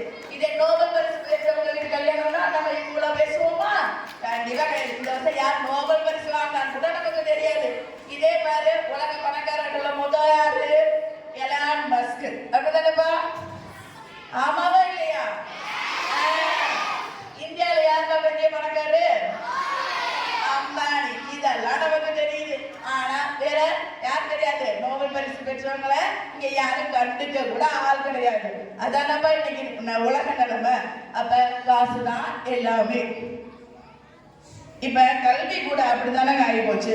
1 கோடி கொடுத்தா நீட்ல பாஸ் ஆனாலும் இல்லைன்னாலும் டாக்டர் சீட்டு, 50 லட்சம் கொடுத்தா மீடியா சீட்டு, 5 லட்சம் கொடுத்தா ஆர்டிபிஷியல் இன்டெலிஜென்ஸ் சீட்டு, அப்படிதான் போய்கிட்டு இருக்கு. நம்ம படிக்காத வேண்டிய காமராஜர் ஐயா பத்தி நிறைய சொன்னாங்க. ஆனா அவர் படிக்கலைன்னாலும் அவருக்கு கீழே எத்தனை IAS IPS அதிகாரியை வேலை செஞ்சாங்க சொல்லுங்க பாப்போம். அதே மாதிரி நம்மளோட ஃபாதர் கூட வந்திருந்தாங்களே, எங்களுக்கு கார்டிகலுக்கு வந்திருந்தாங்களா? சயின்டிபிக் கார்டிகல்ஸ்க்கு வந்திருந்தாங்களா? அப்ப என்ன சொன்னாங்க? APJ அப்துல் கலாம் யாருக்கு கீழே வேலை செஞ்சதா சொன்னாங்க? அப்துல் கலாம் கீழே வேலை செஞ்சதா சொன்னாங்க இல்லையா? அப்ப ஒரு படிக்காதவங்கள்ட்ட கூட ஒரு படிச்சவங்க தான் இன்னைக்கு வேலை செய்யறாங்க. அந்த அளவுக்கு இன்னைக்கு அவருடைய நிலைமை இருந்துச்சு. செல்வம் உள்ள வந்துட்டாலே வருவம் ஓடி போயிடும் நடுவர்களே. இந்த 600 மார்க் வாங்கினாங்களாமே, அந்த பொண்ணு பேர் என்னப்பா? எங்க பையன்லாம் அவங்க தான் தேடிட்டு இருக்காங்க. அந்த புள்ள பாட்டுக்கு வாங்கிட்டு போயிருச்சு. இவங்க நம்மள வீட்டுல சொல்லி திட்டுறாங்க. சரியா? நான் பொழுதுக்கே பேசு 600 அந்த புள்ள என்னமோ வாங்கிட்டு போகுது. எங்களால முடிஞ்சாதானே நாங்க செய்ய முடியும். சரி, எல்லாம் சொல்றாங்க படிக்க வைக்கிறாங்க. எதுக்கு படிக்க வைக்கிறாங்க? கடைசியில நம்மளை காப்பாற்ற நம்ம புள்ள எப்படி காப்பாற்ற? சம்பாதிச்சதை காப்பாற்ற முடியும். அப்ப அந்த சம்பாதிக்க படிக்கவே வைக்கிறாங்க. இன்னைக்கு இவ்வளவு செலவு பண்ணி எதுக்கு படிக்க வைக்கிறாங்க? எல்லாம் கைதட்டுங்க.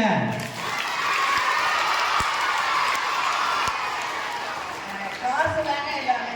அதே மாதிரி ஆர்ஆர் ரெஸ்டாரண்ட் ஒண்ணு இருக்கு. ஆர்ஆர் பிரியாணி கேள்விப்பட்டிருக்கீங்களே? அந்த மனுஷனை பார்த்துருக்கியா? கையெல்லாம் மோதிரம் போட்டுருப்பாரு. இந்த கையில எல்லாம் மோதிரம் போட்டுருப்பாரு. சரியா? அவரை எதுவுமே படிக்காத ஒரு மனிதர். இன்னைக்கு பல கோடிக்கு சொந்தக்காரர். சரியா? அப்ப அவருடைய படிப்பு அவருக்கு உதவி செய்யலைங்க, அவருடைய உழைப்பு உதவி செஞ்சுச்சு.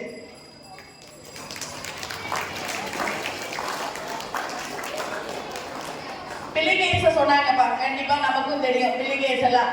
அவர் மைக்ரோசாஃப்ட கண்டுபிடிச்சவரெல்லாம் தாண்டி அவர் எப்ப ரொம்ப ஃபேமஸ் ஆனார்னு யாருக்கா தெரியுமா? அவர் உலக பணக்காரர் பட்டியலில் இடம்பெற்றப்பதான் அவர் என்ன பண்ணாங்க, எல்லாருமே பார்த்தாங்க. மரகாபாத்ல ஒரே ஒரு சின்ன கதை மட்டும் சொல்லிக்கிறேன். குசேலன் ஒருத்தர் எல்லாருக்கும் தெரிஞ்சிருக்கும்னு நினைக்கிறேன். அந்த மனுஷனுக்கு ஒரு 16 பிள்ளைங்க. மனுஷன் 16 பெற்று பெரும்பாலும் வாழ்க்கைங்கிற தப்பா புரிஞ்சுட்டான். 16 பிள்ளைக்கு சோறு போடணும் முடியுமா? ரொம்ப கஷ்டம், பயங்கர வறுமை.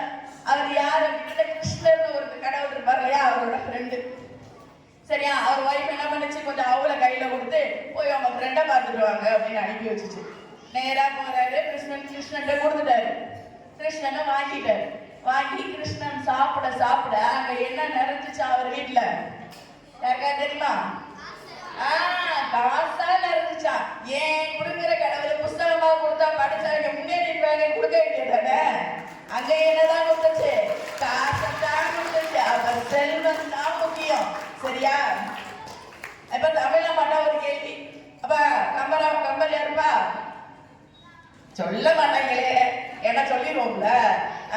கம்பராமாயணத்தை எழுதுறவர். அவர் ஆதரிச்ச வல்லலு சடையப்ப வல்லலு. அப்ப கம்பர் அவருடைய கம்பராமாயணத்தை அரங்கேற்றதுக்கு சடையப்ப வல்லல்ங்கிற ஒரு செல்வந்தரோட உதவிதான் நமக்கு தேவைப்பட்டுச்சு. அப்ப கல்வி மேடை ஏறதுக்கு கூட இன்னைக்கு செல்வம் தான் தேவையா இருக்கு. அப்ப செல்வம் தான் எல்லாத்துக்குமே காரணம். அடிப்படை வறுமையை போக்குவது செல்வமே. இங்கேயுமே நம்மளுடைய பேசும்போது அந்த செல்வம் இந்த செல்வம்னு அவங்களே ஒரு 10-15 செல்வத்தை சொல்லிட்டாங்க. அதேனால இப்ப எப்பவுமே வறுமையை போக்குவது செல்வம் தான் கூறி நன்றி கூறி விடைபெறுகிறேன். நன்றி, வணக்கம். கம்பராமாயணம் அரங்கேற்றத்தை சொன்னாங்க. அதை பற்றி ஒரு தகவல் மட்டும் சொல்றேன். நிறைய பேருக்கு தெரிஞ்சிருக்கலாம், சிலருக்கு தெரியாம இருக்கலாம். கம்பராமாயணம் எந்த ஊர்ல அரங்கேற்றினாங்கன்னு தெரியுமா? தெரியாதவங்க சொல்றேன், காலத்துடைய அவசியங்கிறது திருச்சியில தான். திருச்சியில எங்கன்னு தெரியுமா? ஸ்ரீரங்கம் கோயில் இருக்கு இல்லையா, ஸ்ரீரங்க பெருமாள் கோயில். அதுக்குள்ள போனீங்கன்னா அந்த கற்பகிரகம் தாண்டி உள்ள போனா நிறைய மண்டபங்கள் இருக்கும். அதுல ஒரு மண்டபத்துல கம்பராமாயணம் அரங்கேற்றிய இடம் அப்படின்னு ஒரு போர்டே இருக்கும். அந்த இடத்துல தான் கம்பராமாயணம் அரங்கேற்றினாரு. ஒரு பொது அந்த தகவலுக்காக சொன்னேன். இப்போது கல்வியே என்ற அணியின் சார்பில் அபிராமி தமிழ் ஆசிரியர் அவர்களை உரையாற்ற அழைக்கின்றேன்.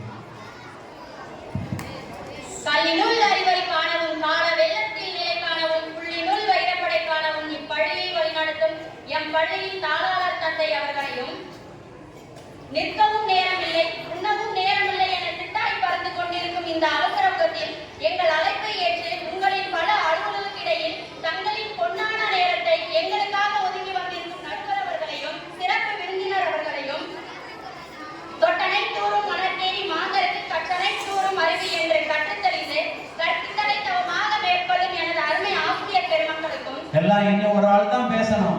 கொஞ்சம் அமைதியா இருங்க. புத்தகங்கள் தான் வாழ்க்கையை புரட்டி போடும் என்ற நம்பிக்கையுடனும் புத்தகத்துடனும் புன்னகையுடனும் வரும் எனது அருமை மாணவ செல்வங்களுக்கும் ஆதியில் தோன்றிய மொழி முச்சங்கம் வளர்த்த மொழி தேனிலும் இனிய மொழி செம்மொழி மௌனம் சூடிய எனது அன்னை தமிழை வணங்கி எனது உரையை தொடங்குகிறேன். ஐயா, ஏழ்மையை போக்குவது கல்விதான். கல்வி இல்லைன்னா நம்மளுக்கு இப்படி ஒரு காரல் மார்க்ஸோ பாரதியாரோ சட்டமேதை அம்பேத்கரோ கிடைத்திருக்க மாட்டாங்க. அவங்களுக்கு செல்வம் தான் முக்கியம் அப்படின்னு நினைச்சிருந்தா இந்த சட்டமேதை அம்பேத்கர் வந்து நம்மளுக்கு கிடைச்சிட மாட்டாங்க. எதிரணியர் சொன்னாங்க, எங்க பக்கம் வந்து புக்கா அடுக்கி வச்சிருக்கு, அவங்க பக்கம் வந்து செல்வமா அடுக்கி வச்சிருக்கு. இதே ஸ்கூலுக்கு போய் டீச்சர் வந்து ஒருத்தவங்களுக்கு பாடம் நடத்துறாங்க. எங்க ஸ்கூல்ல இதே இருக்காங்க. 12ஆம் வகுப்பு படிச்சு போகும்போது டீச்சரே, உனக்கு நான் என்கிட்ட இருக்க கல்வியெல்லாம் கத்து கொடுத்துட்டேன், நீ போகும்போது என்கிட்ட திருப்பி கொடு நான் கேட்பாங்க. இதே 5 ரூபாய் இவங்க அவங்ககிட்ட கடை வாங்க கொடுத்தாலும் அந்த 5 ரூபாய் எனக்கு திருப்பி கொடுத்தானே கேட்பாங்க. ஆனா கட்ட கல்வி வந்து திரும்ப நாங்க வந்து கேட்க மாட்டோங்க. ஆனா கல்வி தான் முக்கியம் எங்களுக்கு. அதே மாதிரி படிச்சு இதுக்கெல்லாம் நீங்க அதை கை தட்டணும். சொல்லி கொடுத்த கல்வியை திருப்பி கேட்க மாட்டாங்க. ஆனா 5 ரூபாய் கடன் வாங்கினா முடிய பிடிச்சி கேட்டுவாங்க, காலையில் கழட்டிடுவாங்க. இதே படிச்சவர் காசு இருந்தா பிள்ளை வந்து நம்மளை பார்க்கறாங்க. எந்த பிள்ளைய பிள்ளை சோறு போடுது? பெற்ற பிள்ளை கைவிட்டாலும் ஒருபோதும் கற்ற கல்வி கைவிடாது என்று சொன்னார் மெக்காலே. படிக்க தெரியாமல் இருப்பதை விட பிறக்க தெரியாமல் இருப்பதே மேல் என்று சொன்னார் பிளாட்டோ. நீங்கள் கல்வி, செல்வம், வீரம் அனைவருக்கும் அவசியம்தான். ஆனால் கல்விதான் பல மடங்கு அவசியம். கல்வி என்பது நமது அறிவை பெருக்கிக் கொள்ள ஒரு திறமையாக உதவும் ஒரு கருவி. அந்த உழைப்பு இல்லை என்பதே கல்வி என்பதே வீணாகிவிடும். நமது எதிர்காலத்தை உருவாக்கும் பள்ளிக்கு கோயில் என்ற பெயர் வைத்தான் பாரதியார். பள்ளி தலைமணிக்கும் கோயில் செய்வோம், எங்கள் பாரத தேசம் என்று தேர் கொட்டுவோம். ஏன் அப்படி சொன்னார்? ஏனெனில் கல்வி கூடங்களில் தான் குழந்தைகளின் எதிர்காலம் நிர்ணயிக்கப்படுகின்றது. இந்த உலகமே போற்றப்படக்கூடிய அறிஞர்கள் ஆக வேண்டும். அதற்கு எங்க கல்வி எனும் கோயில்களாகிய பள்ளிக்கூடங்களில் கொண்டு வந்து ஏன் விடுறீங்க? உங்களுக்கு கல்வி, உங்களுக்கு பணம் தான் முக்கியம்னா அப்படியே அந்த பணத்தை ஏன் எங்க கல்விக்கு நீங்க செலவு பண்றீங்க? ஒவ்வொரு மனிதருக்கும் சில கடமைகள் உண்டு. ஒவ்வொரு பருவத்திற்கு ஏற்ப மாறுபடும். இளமை பருவத்தில் கல்வி என்பது மிக முக்கியம். எனவே இளமையில் கல் என்று சொன்னார் ஔவையார். இளமையில் கற்கும் கல்வி ஒருவனை சான்றோனாகத்தான் உருவாக்க முடியும். எந்த காரணத்திற்காகவும் கல்வி கற்பதை தடுக்க கூடாது என்பது. கற்றோருக்கு சென்ற இடமெல்லாம் சிறப்பு கல்வியின் மிக்கதாம். செல்வமன்று இல்லையே கண்மணி நீ கேளடா என்றான் சொல்லையே. செல்வம் பிறக்கும் நாம் தந்திடல் தீடும், கல்வி தடுத்தலிலும் மிகச் சேர்ந்ததும் என்றார் பாரதிதாசன். எப்படி செல்வத்தை நீங்கள் அடைந்தாலும் கண்டிப்பாக ஒரு நாள் அது அழியக்கூடும். ஆனால் நீங்கள் பெற்ற கல்வி ஒரு நாள் உங்களை விட்டு போகாது. நீங்களே இந்த உலகை விட்டு போனாலும் நீங்கள் படித்த கல்வியும் நீங்கள் கொடுத்த கல்வியும் இந்த உலகை விட்டு போகாது. வாழ்வில் உயர வேண்டுமானால் படி. எனவே எங்களுக்கு கல்விதான் முக்கியம் என்று பேச வாய்ப்புள்ளதற்கு நன்றி கூறி விடைபெறுகிறேன். நன்றி, வணக்கம். பலமா கேட்டுருங்க. ஒன்று பேசுனது, 2வது சீக்கிரம் முடிச்சிருக்கு. அடுத்தது செல்வமே அணியின் சார்பில் ரபியா அவர்கள் வருகின்ற வணிகவியல் ஆசிரியை. இவங்க மதுரை காமராஜர் கல்லூரியில் படிக்கும் பொழுது கோல்டு மெடல் விருது பெற்றவர். இந்த கோல்டை காணாமமா கொண்டு வரலையா? வீட்டில் இருக்கா?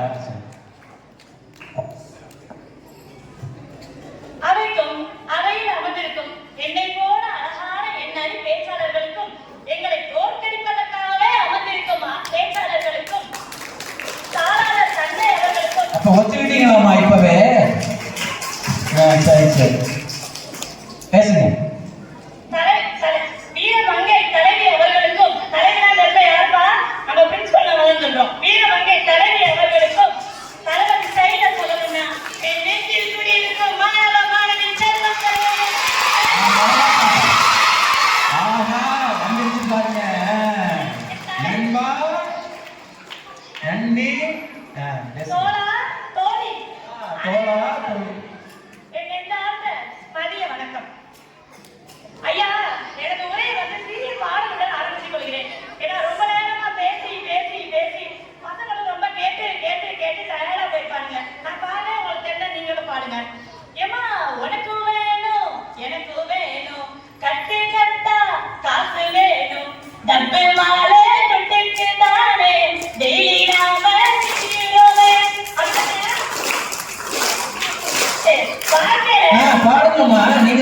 என்னதான் சொன்னீங்க?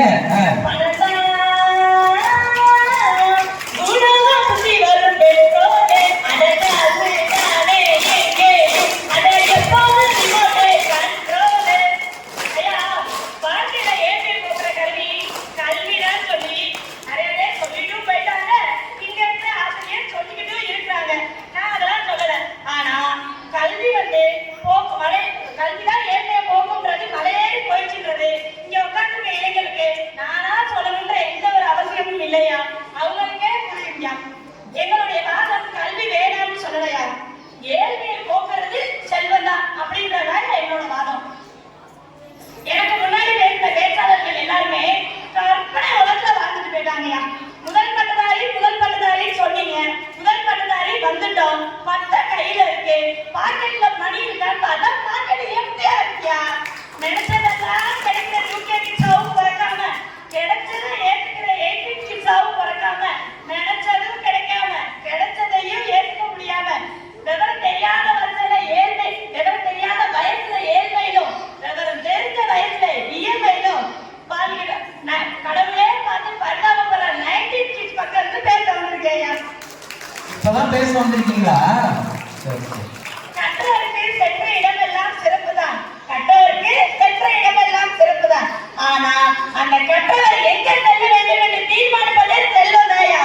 கல்லறையில ஆரம்பிச்சு கல்லறைக்கு போக வர சில்லறை வேணுமையா. அந்த காலத்திலே சொல்லுவாங்க பாட்டி, கல்லறையில ஆரம்பிச்சு கருவறையில ஆரம்பிச்சு கல்லறைக்கு போக வர நம்மளுக்கு சில்லறை வேணும். அதை கொஞ்சம் பெருசாக்கிட்ட கண்ணு. ஐயா நான் வணிகத்துறை ஆசிரியர், ஏன் தொழில செல்வத்தை கொஞ்சம் எடுத்து இல்லையா. எத்தனையோ நாடுகள்ல கல்வி திறந்திருந்தாலும் ஒரு நாட்டோட வளர்ச்சியை தீர்மானிக்கிறது எதியா சொல்லுங்கயா.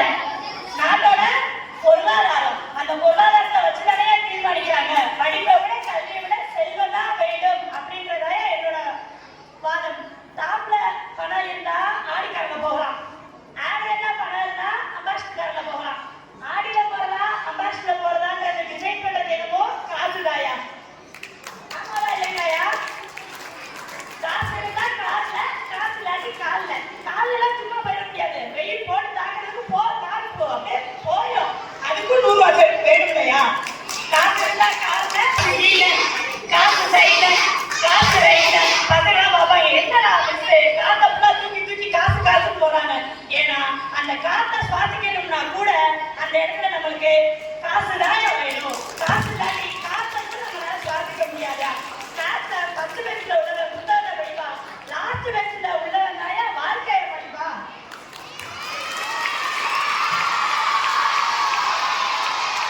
சிவகார்த்திகேயன் சொல்றாரு, நம்ம வீட்டுல சிவகார்த்திகேயோட அந்த படத்துல ஒரு டயலாக் வருங்க, பணம் குடிச்சுனா பாசமும் கூடும், பணம் குறைஞ்சிச்சுன்னா பாசமும் குறையும். இதுதான் உண்மை. ஏற்றுக்கிறது நிதர்சனமான உண்மை இல்லையா. 10,000 ரூபாய் கொடுத்தா ஒரு கல்வி, லட்சம் ரூபாய் கொடுத்தா இன்னொரு கல்வி, கோடி ரூபாய் கொடுத்தா மற்றும் ஒரு கல்வியா. நீங்க கல்வி செல்வத்தை தீர்மானிப்பது இல்லை, செல்வம் தான் கல்வியை தீர்மானிக்கிறது என்பதை உறக்க புரியுங்க. ஐயா கல்விதான் முக்கியமான மனசுல எல்லாரும் சொல்லிட்டாங்க. சரியா, அப்ப இனிமேல் எங்கள்கிட்ட இருக்கிற எல்லா புத்தகத்தையும் நான் அவங்களுக்கு கொடுத்துறேன். நாங்க எல்லாத்தையும் கடை புத்தகம் ஃபுல்லா வாங்கி அவங்களுக்கு கொடுத்துறேன். அவங்க பேங்க் அக்கௌண்ட்ல உள்ள காசை ஃபுல்லா எங்களுக்கு கொடுக்க சொல்லுங்க. ஒப்பந்தம் நல்லா இருக்கு.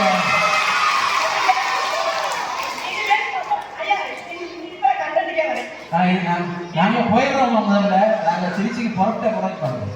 ஐயா இனிமேல் பாதத்தை சொல்லிடணும், பாத நேரம் இருக்காங்க. இனிமேல் கல்விதான் முக்கியம் பேச உட்காந்துருக்காங்கல்ல, இவங்க யாருக்கும் மாசம் சம்பளம் கிடையாது. அதுக்கு பதிலா ஐயா ஒரு பேசுன்னு சொன்னேன், போற பக்கம் இணைய போட்டுட்டு போயிடுவாங்க. சரி கேளுங்க. அதுக்கு பதிலா ஒரு தொல்காப்பிய புத்தகம், ஒரு திருக்குறள் புத்தகம், இல்லையா ஒரு 8 தொகை, அதுல ஒரு கலித்தொகை, இந்த தொகை தவிர வேற எந்த தொகையும் கொடுக்கக்கூடாது பாத்துட்டீங்க அப்படின்னு சொல்லிட்டா என்ன ஆகும் அவங்க நிலைமை யோசிச்சு பாருங்க. எல்லாம் பணம்னு ஒரு புக் இருக்குமா, அதை கொடுக்கலாமா? கல்வி வேணும்னு சொல்லலையா, கல்வி முக்கியம் தான். கல்வி இல்லாட்டி நான் இடத்துல நிக்க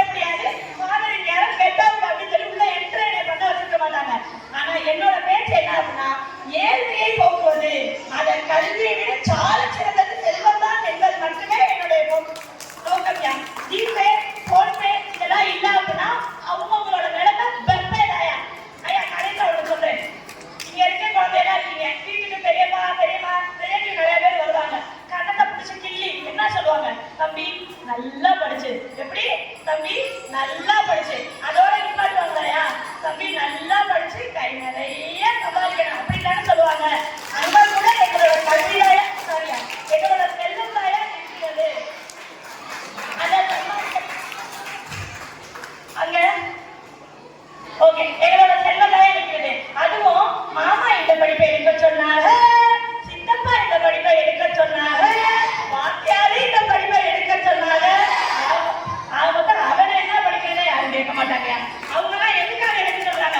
அது முதல்ல பங்கு கூட எடுக்க சொல்றாங்க கிடையாது. எந்த படிப்பை எடுத்தா கை நிறைய சம்பாதிக்க முடியும் தான் சொல்றாங்க. உதாரணம் விஐபி படம் எல்லாம் தெரியும். வேலையில படத்தை பார்த்துட்டீங்களா? அந்த எத்தனை இளைஞர்கள் படிச்சு வருவாங்க ஒரு வருஷத்துக்கு எல்லாருக்குமே வேலை கிடைக்குமா? கிடைக்காது. விஐபி வெரி இம்பார்ட்டன்ட் பர்சன் கிடையாது. யார் கல்வியை அப்படி நினைச்சிட போறாங்க? அது கிடையாது.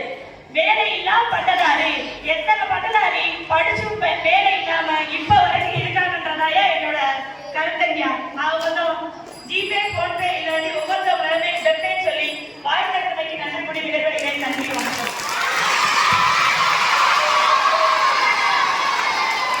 முதல் பட்டிமன்றம் காலம் ஆயிருந்தாலும் கூட அந்த 2 அணித்தலைவர்களுக்கு ஒரு 2 நிமிடம் மட்டும் பொறுத்து கொள்ளுங்க. மற்றவங்க நீங்க தொடங்கின ஆளுநர்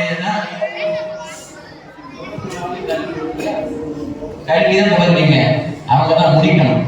அதனால செல்வமே நடிகை வருவாங்க. நடிகை பட்டிமன்றம் வரத்தான் உடம்பால் தான் அதுக்கு ஒரு விவாதம் கிடையாது. அவங்க பேசணும் 2 நிமிடம் தான்.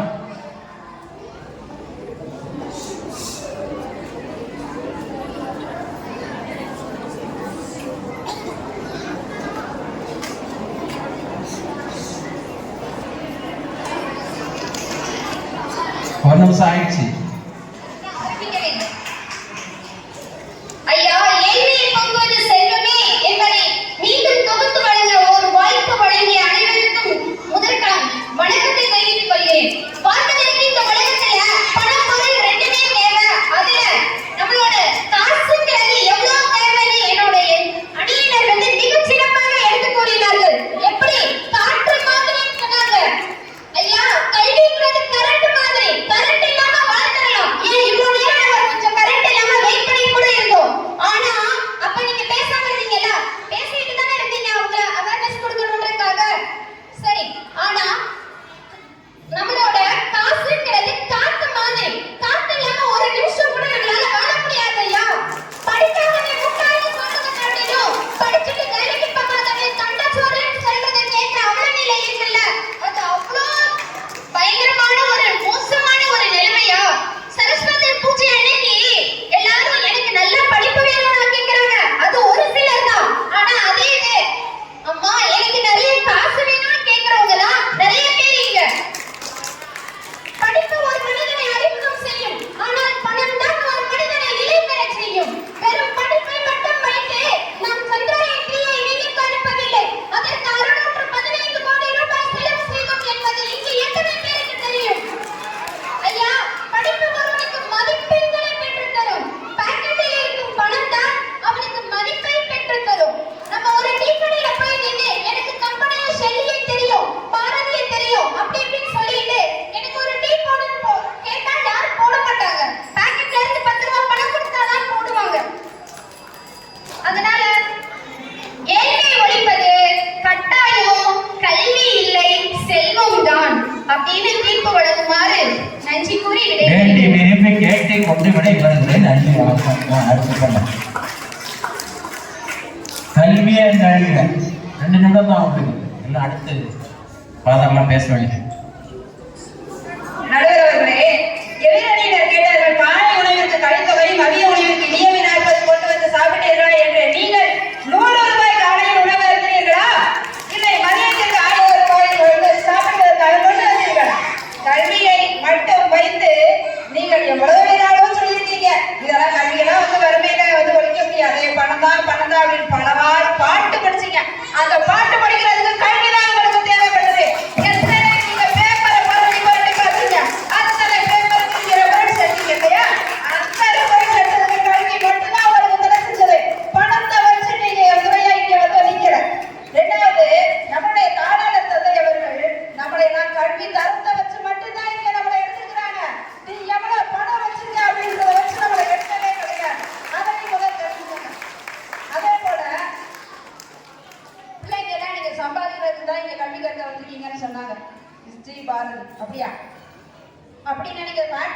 மாப்பிள்ள எதுக்கு இங்க வந்தீங்க?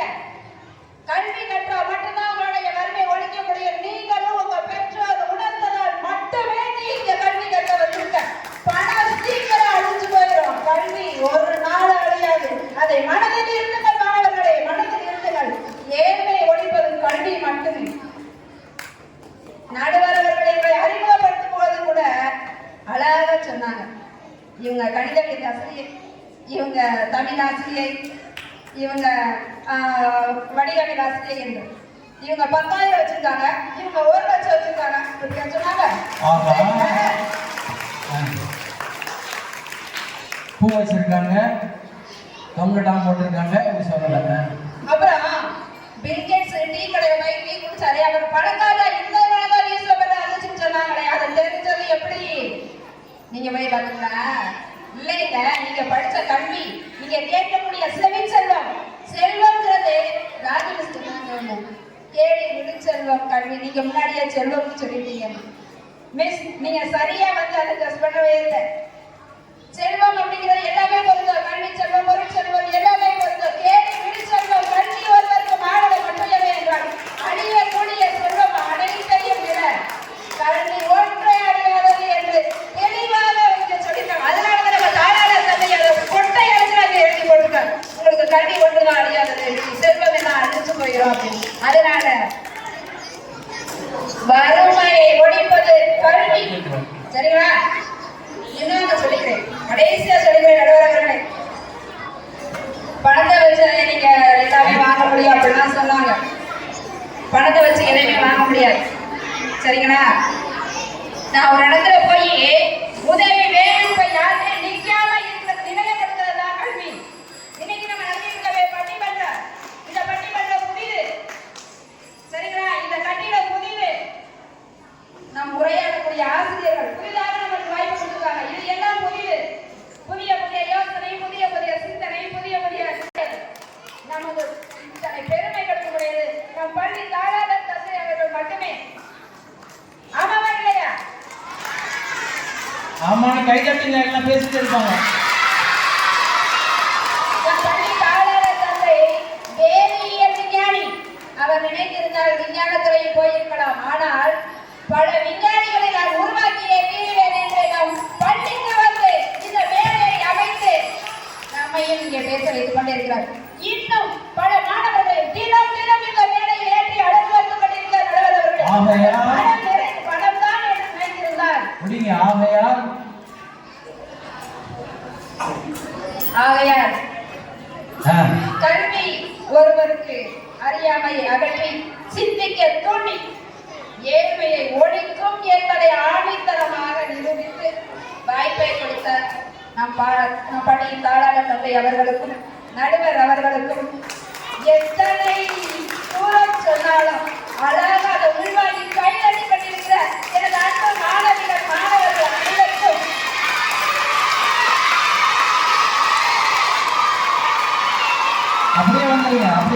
வறுமையை ஒழிப்பது கல்வியே என்று ஆணித்தரமாக நடுவர் அவர்களை கூறும்படி நீங்கள் தாழ்மையுடன் கேட்டுக்கொண்டே விடைபெறுகிறேன்.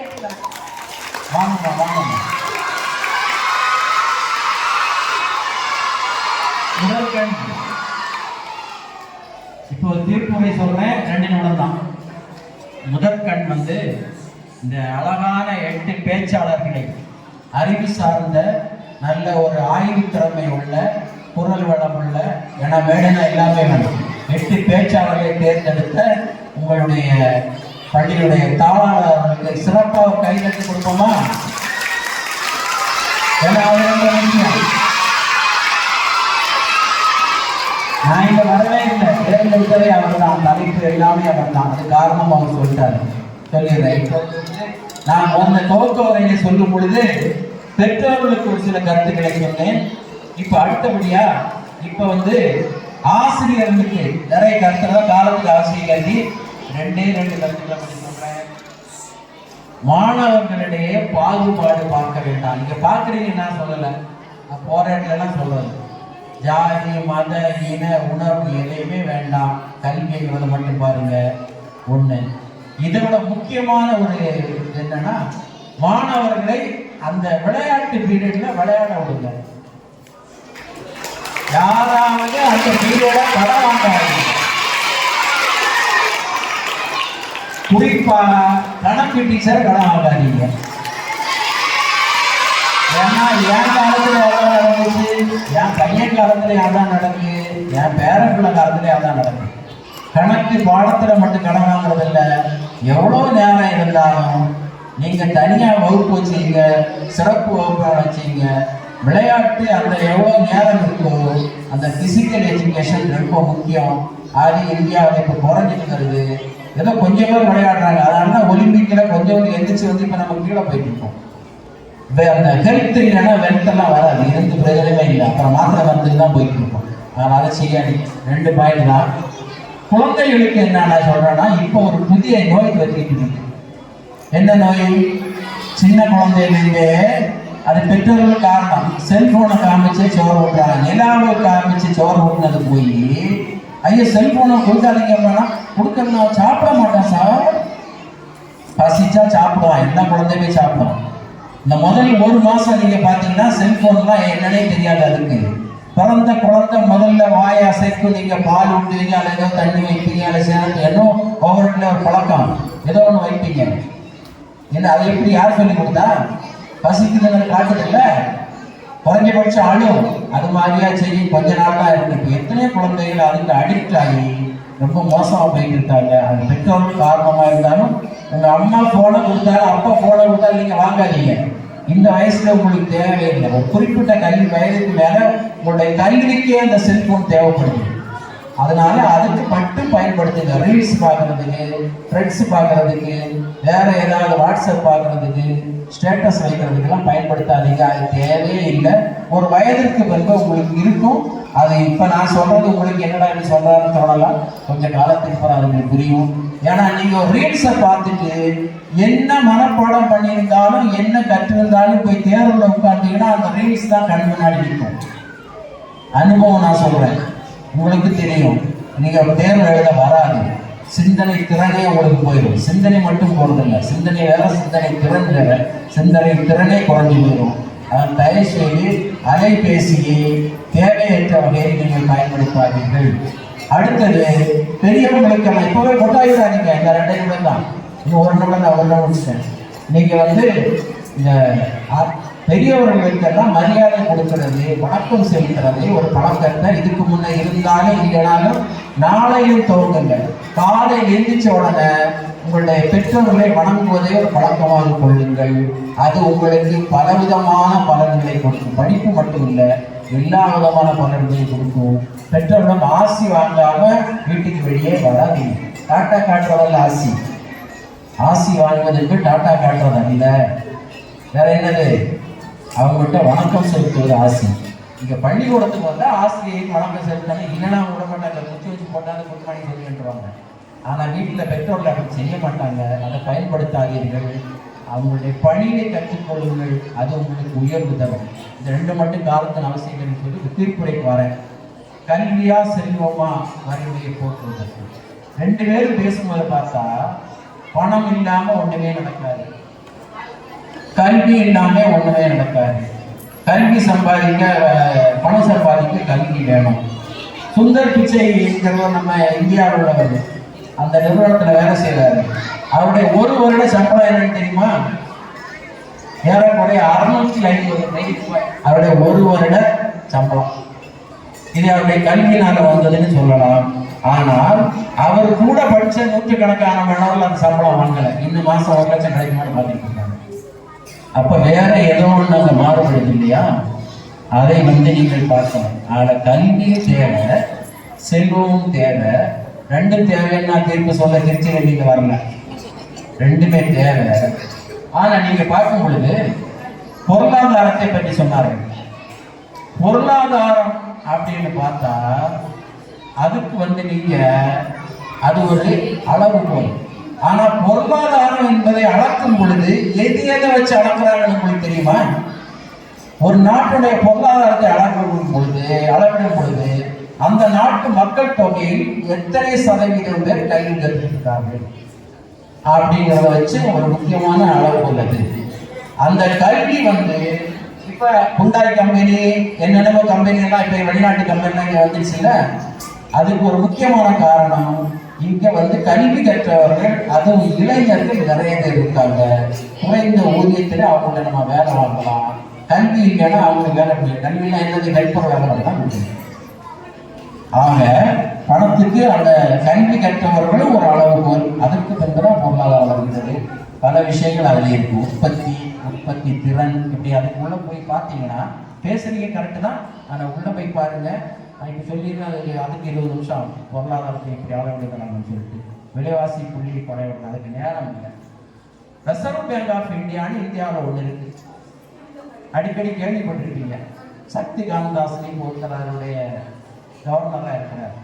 மத்திய அமைச்சருடைய அந்தஸ்தோட ஒரு பதவி அது. அது எப்படி ஏற்பட்டது, யார் கொண்டு வந்தாங்கன்னு உங்களுக்கு தெரியுமா?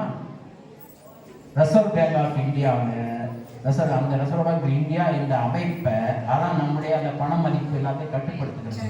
6% வட்டி வாங்கி, 4% வட்டி வாங்கி, 3% வட்டி வாங்க, 3 மாதத்துக்கு ஒரு நிர்ணயிக்கின்றது. மாதம் ஒரு முறை அந்த கவர்னர் வந்து மக்களுக்கு உரையாற்றுவார். எத்தனை பேர் பார்த்தீங்கன்னு தெரியாது, ஏன்னா அது நமக்கு அந்த தேவை இல்லாமல் இருக்கு. நமக்கு பிக் பாஸ் பார்க்கவே நேரம் இல்லைல்ல, அப்படி இருக்கிறது வேற. அந்த மாதிரி சொல்லும் பொழுது நம்முடைய கவன சிதறலுக்கு நிறைய வழி இருக்கு. சக்தி காந்ததாசனை உரையெல்லாம் நீங்க பார்க்கணும். எல்லா தொலைக்காட்சிகளும் வருகிறது, அந்த நேரம் லைவ் ஷோவே போடுவாங்க, அடுத்த பத்திரிகையிலும் வருது. அதுல வந்து அந்த RBI தான் நம்ம இந்தியாவுடைய பொருளாதாரத்தை அளவிடக்கூடிய ஒரு அமைப்பா நம்ம இருக்கும். ஒவ்வொரு நாட்டிலையும் ஒன்று இருக்கு, இங்கே இருக்கு. சுதந்திரம் வாங்கின நேரத்தில் சட்டமேதை அம்பேத்கர் அரசியல் சட்டத்தை ஏற்படுத்தின உடனே அவர் ஏற்படுத்திய அமைப்பு தான் reserve bank of India. Ambedkar யாரு? 6 டிகிரி படித்தவர், 6 கோடி ரூபாய் வைத்திருந்தவர் அல்ல. வெளிநாட்டில் போய் அப்புறம் உள்நாட்டில் அங்கே இங்கேன்னு சொல்லிட்டு 6 டிகிரி படித்தவர். ஆனால் அவரை படிக்க வைக்கிறதுக்கு ஒரு பணக்காரர் தேவைப்பட்டார், இல்லைன்னா அவங்க போக முடியாது. சாக்கில் கொண்டு போய் தான் அங்கே உட்காருவார். அவங்க பெஞ்சில் இடம் கொடுக்கல, தாழ்த்தப்பட்டவங்க போய் சேர்ந்தவர். பள்ளியில் வந்து அவர் உட்கார வைக்காம சாக்கை போட்டு தரையில் உட்கார எடுத்துக்கலாம்.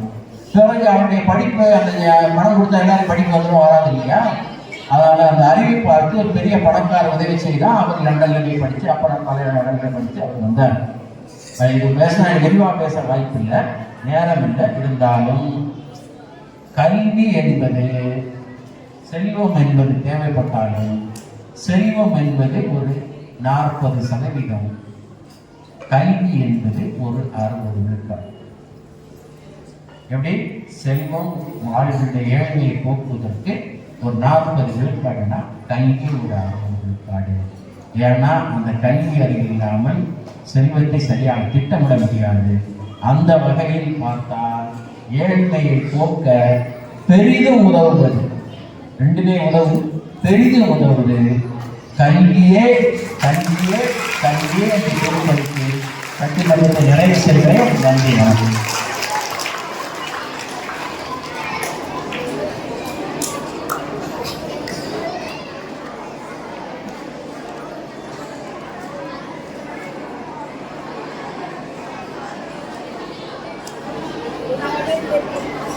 Thank you for all our director for such insightful points.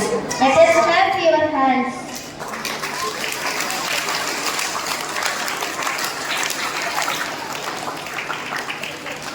I invite Reverend Father Selvaraj Peter, Professor at St. Paul's Seminary, Trichy, to give review address on the fantastic debate show.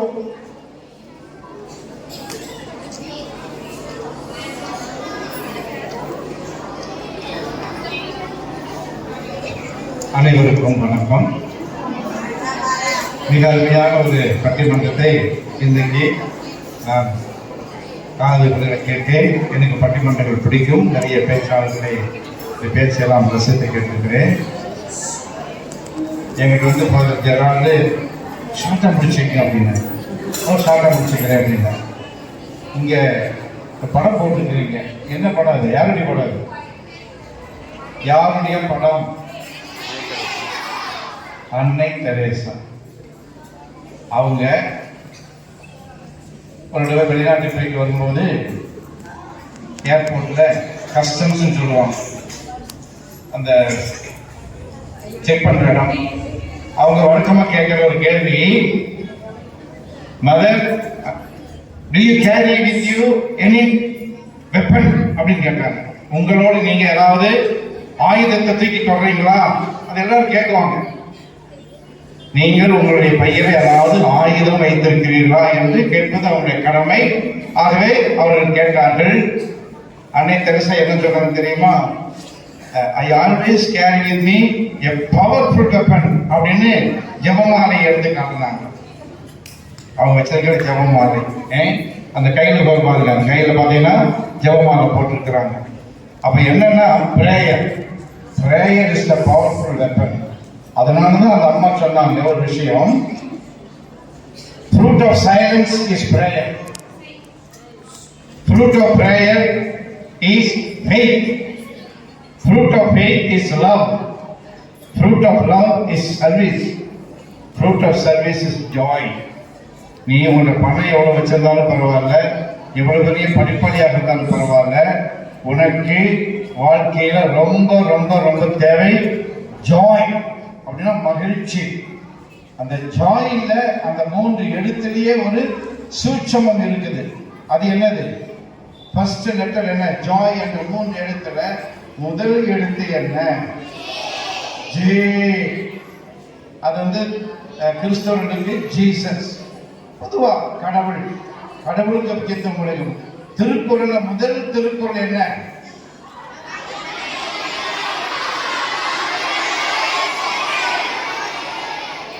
அகர முகர. அப்படியா? சரி. அப்போ கடவுளுக்கு முக்கியத்துவம் கொடுக்கும். Sir சொன்னாங்க, காலையில் எழுந்த உடனே அப்பா அம்மாவும் வணங்கு. ஏன்? அன்னையும் பிதாவும் முன்னறி தெய்வம் அப்படின்னு சொன்னாங்க. ஆனாலும் கடவுளுக்கு நாம் முக்கியத்துவம் கொடுக்க வேண்டும். 2வது யாருக்கு நீ முக்கியத்துவம் கொடுக்க வேண்டும் என்றால் அந்த ஜாய் என்ற 3 எழுத்துல அடுத்தது என்ன? ஜெய்க்கு அப்புறம் என்ன வருது? ஓ எதை குறிக்குது? அது மற்றவங்களுக்கு நீ முக்கியத்துவம் கொடு. 3வது எழுத்து என்ன? வாய். அப்படின்னா யூ. அது யூ குறிக்குது, உன்னை குறிக்குது. அப்படி வாழ்ந்தாய் என்று முதல்ல கடவுளுக்கு முக்கியத்துவம், 2வது மற்றவங்களுக்கு, 3வது ஒண்ணா வச்சுக்கிட்டீங்கன்னா நீ ஜாயாக இருக்கலாம். ஆகவே இந்த நாளில அருமையான ஒரு பட்டிமன்றம். இந்த பட்டிமன்றத்துக்கு அப்புறம் என்ன வச்சிருக்கிறீங்க? உணவு திருவிழா வச்சிருக்கிறீங்க. ஆகவே நீங்கள் நல்லா சாப்பிடணும், நல்லா படிக்கணும், நல்ல வாழ்க்கையில் மேன்மையான நிலைக்கு வர வேண்டும். அதே நேரத்தில் திருவள்ளுவர் சொன்னதுதான், செல்வத்தினுடைய பயன் என்ன?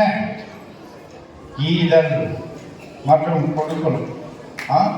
ஒரு பாட்டு தான் ஞாபகத்துக்கிறது. கொடுத்ததெல்லாம் கொடுத்தான், யாருக்காக கொடுத்தான்?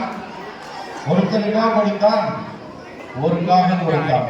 அப்படித்தான் வாழ்ந்துட்டு போனாரு ரத்தன் டாட்டா அவர்கள்.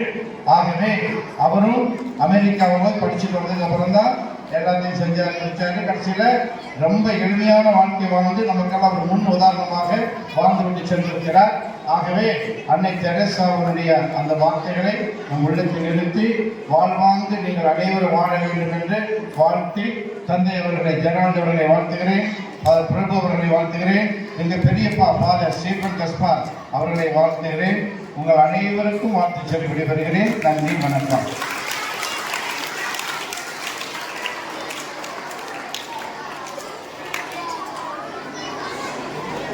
Thank you, Father, for your inspiring words. It is time to honor our debaters. I invite Reverend Father Stephen Selva to give praises to the debaters.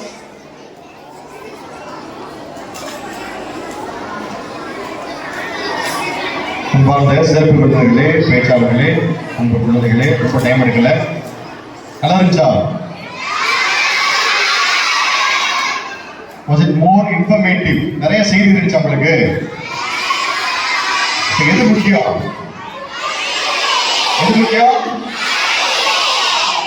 தலைப்பு நம்ம ஆழமா உணர வேண்டியது மிக முக்கியம். கல்வியா செல்வமா அப்படின்னு சொல்லி நம்ம ரெண்டையும் சம தராசு வச்சு பார்க்க வேண்டியிருக்குது. நமக்கு என்னது? நாளை நம்மை எல்லோரும் திரும்பி பார்க்க வேண்டும். ரத்தன் டாட்டா போல சிறந்த பெயர் வாங்கணும்னா நமக்கு கல்வி முக்கியம். கல்வி ஒரு வழி. எதை நோக்கி? நம் உயரத்தை நோக்கி. அதற்கப்புறம் ஃபாதர் சொன்ன மாதிரி மற்றவங்களுக்கு கொடுக்கணும். we have to give to others. மற்றவங்களுக்கு கொடுக்க தான் நம்ம உயரத்துக்கு போறோம். மேல இருந்து மற்றவங்களை கீழே பார்க்கறதுக்கு இல்லை. மேல போறது, மேல உயர்ந்து போறதுக்கு காரணம் மற்றவர்களை உயர்த்துவதற்காக. அந்த சிந்தனை நமக்கு இருக்க வேண்டும். பேச்சாளர்கள் மிக அருமையாக பேசினாங்க. நல்லா பேசினாங்க. எப்படி பேசினாங்க ஆசிரியர்கள்? ரொம்ப அருமையா பேசினாங்க. நிறைய பேருக்கு பயம் இருந்துச்சு. சொன்னாங்க ரொம்ப பதட்டமா இருக்குது, எப்படி பேச போறோம், முதல் முறையா நாங்க பட்டிமன்றத்தில் பேச போறோம். முதல் முறை மாதிரி இருந்துச்சு. எப்படி இருந்தது? பல முறை பேசி அனுபவப்பட்ட அனுபவசாலிகளாக பேச்சாளர்கள் இருக்கிறார்கள். அவர்களை முதலில் நான் வாழ்த்துகிறேன். கைதட்டுவோம். ஒரு பெரிய கைதட்டலை கொடுக்கிறோம். அவங்களுக்கு கொடுத்த தலைப்பு இருக்கிற எல்லா ஆசிரியர்களுமே கல்வி கண் திறப்பதற்காக வந்திருக்கிறாங்க. அவங்களுக்கு செல்வம் முக்கியம் அல்ல.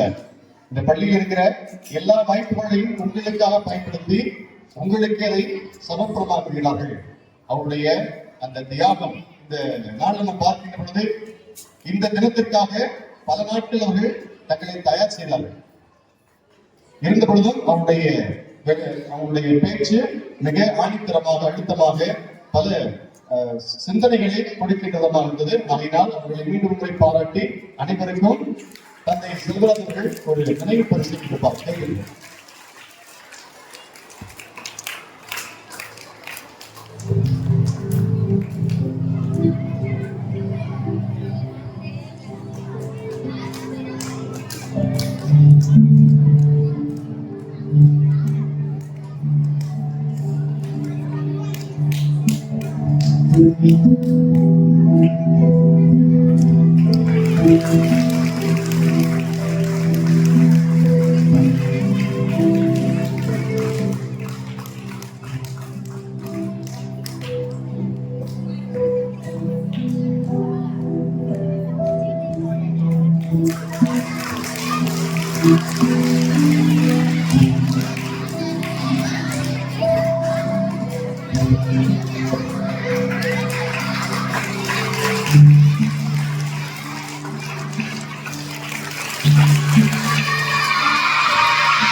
This brings us to the end of our program.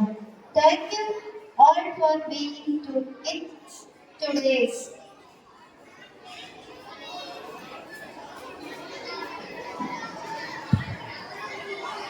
Good afternoon, everyone. An honor to extend our deepest gratitude to everyone who contributed to making today's debate a success. First, a heartfelt thanks to our esteemed debaters who presented such compelling arguments with eloquence, passion, and respect. Your insights have made this event thought-provoking and truly engaging. Thank you, dear teachers. A special thanks to our judge, Mr. Anthony, Assistant Manager, Human Resource Department, Bell Trichy, for lending your expertise and fair judgment in evaluating today's debate. Your experience and knowledge add immense value to this occasion. Thank you, dear sir. Finally, a big thank you to our respected fathers, teachers, parents, and students for your enthusiastic active participation in the debate. Thank you, friends. Now, it's time to start our food festival. There are a lot of sweet stalls here. You can buy and enjoy the sweets. There are also stalls for party games at the cost of ₹5 per game. You can buy tokens from Miss Princess Teresa and play the games as many times as like. Now, I invite our correspondent, Reverend Father J. Gerald Stephen Silva, to give few instructions for the students. Dear students, we wind up the debate now. You can go for 10 minutes break. எவ்வளோ நேரம் break உங்களுக்கு? 10 minutes break எடுத்துங்க.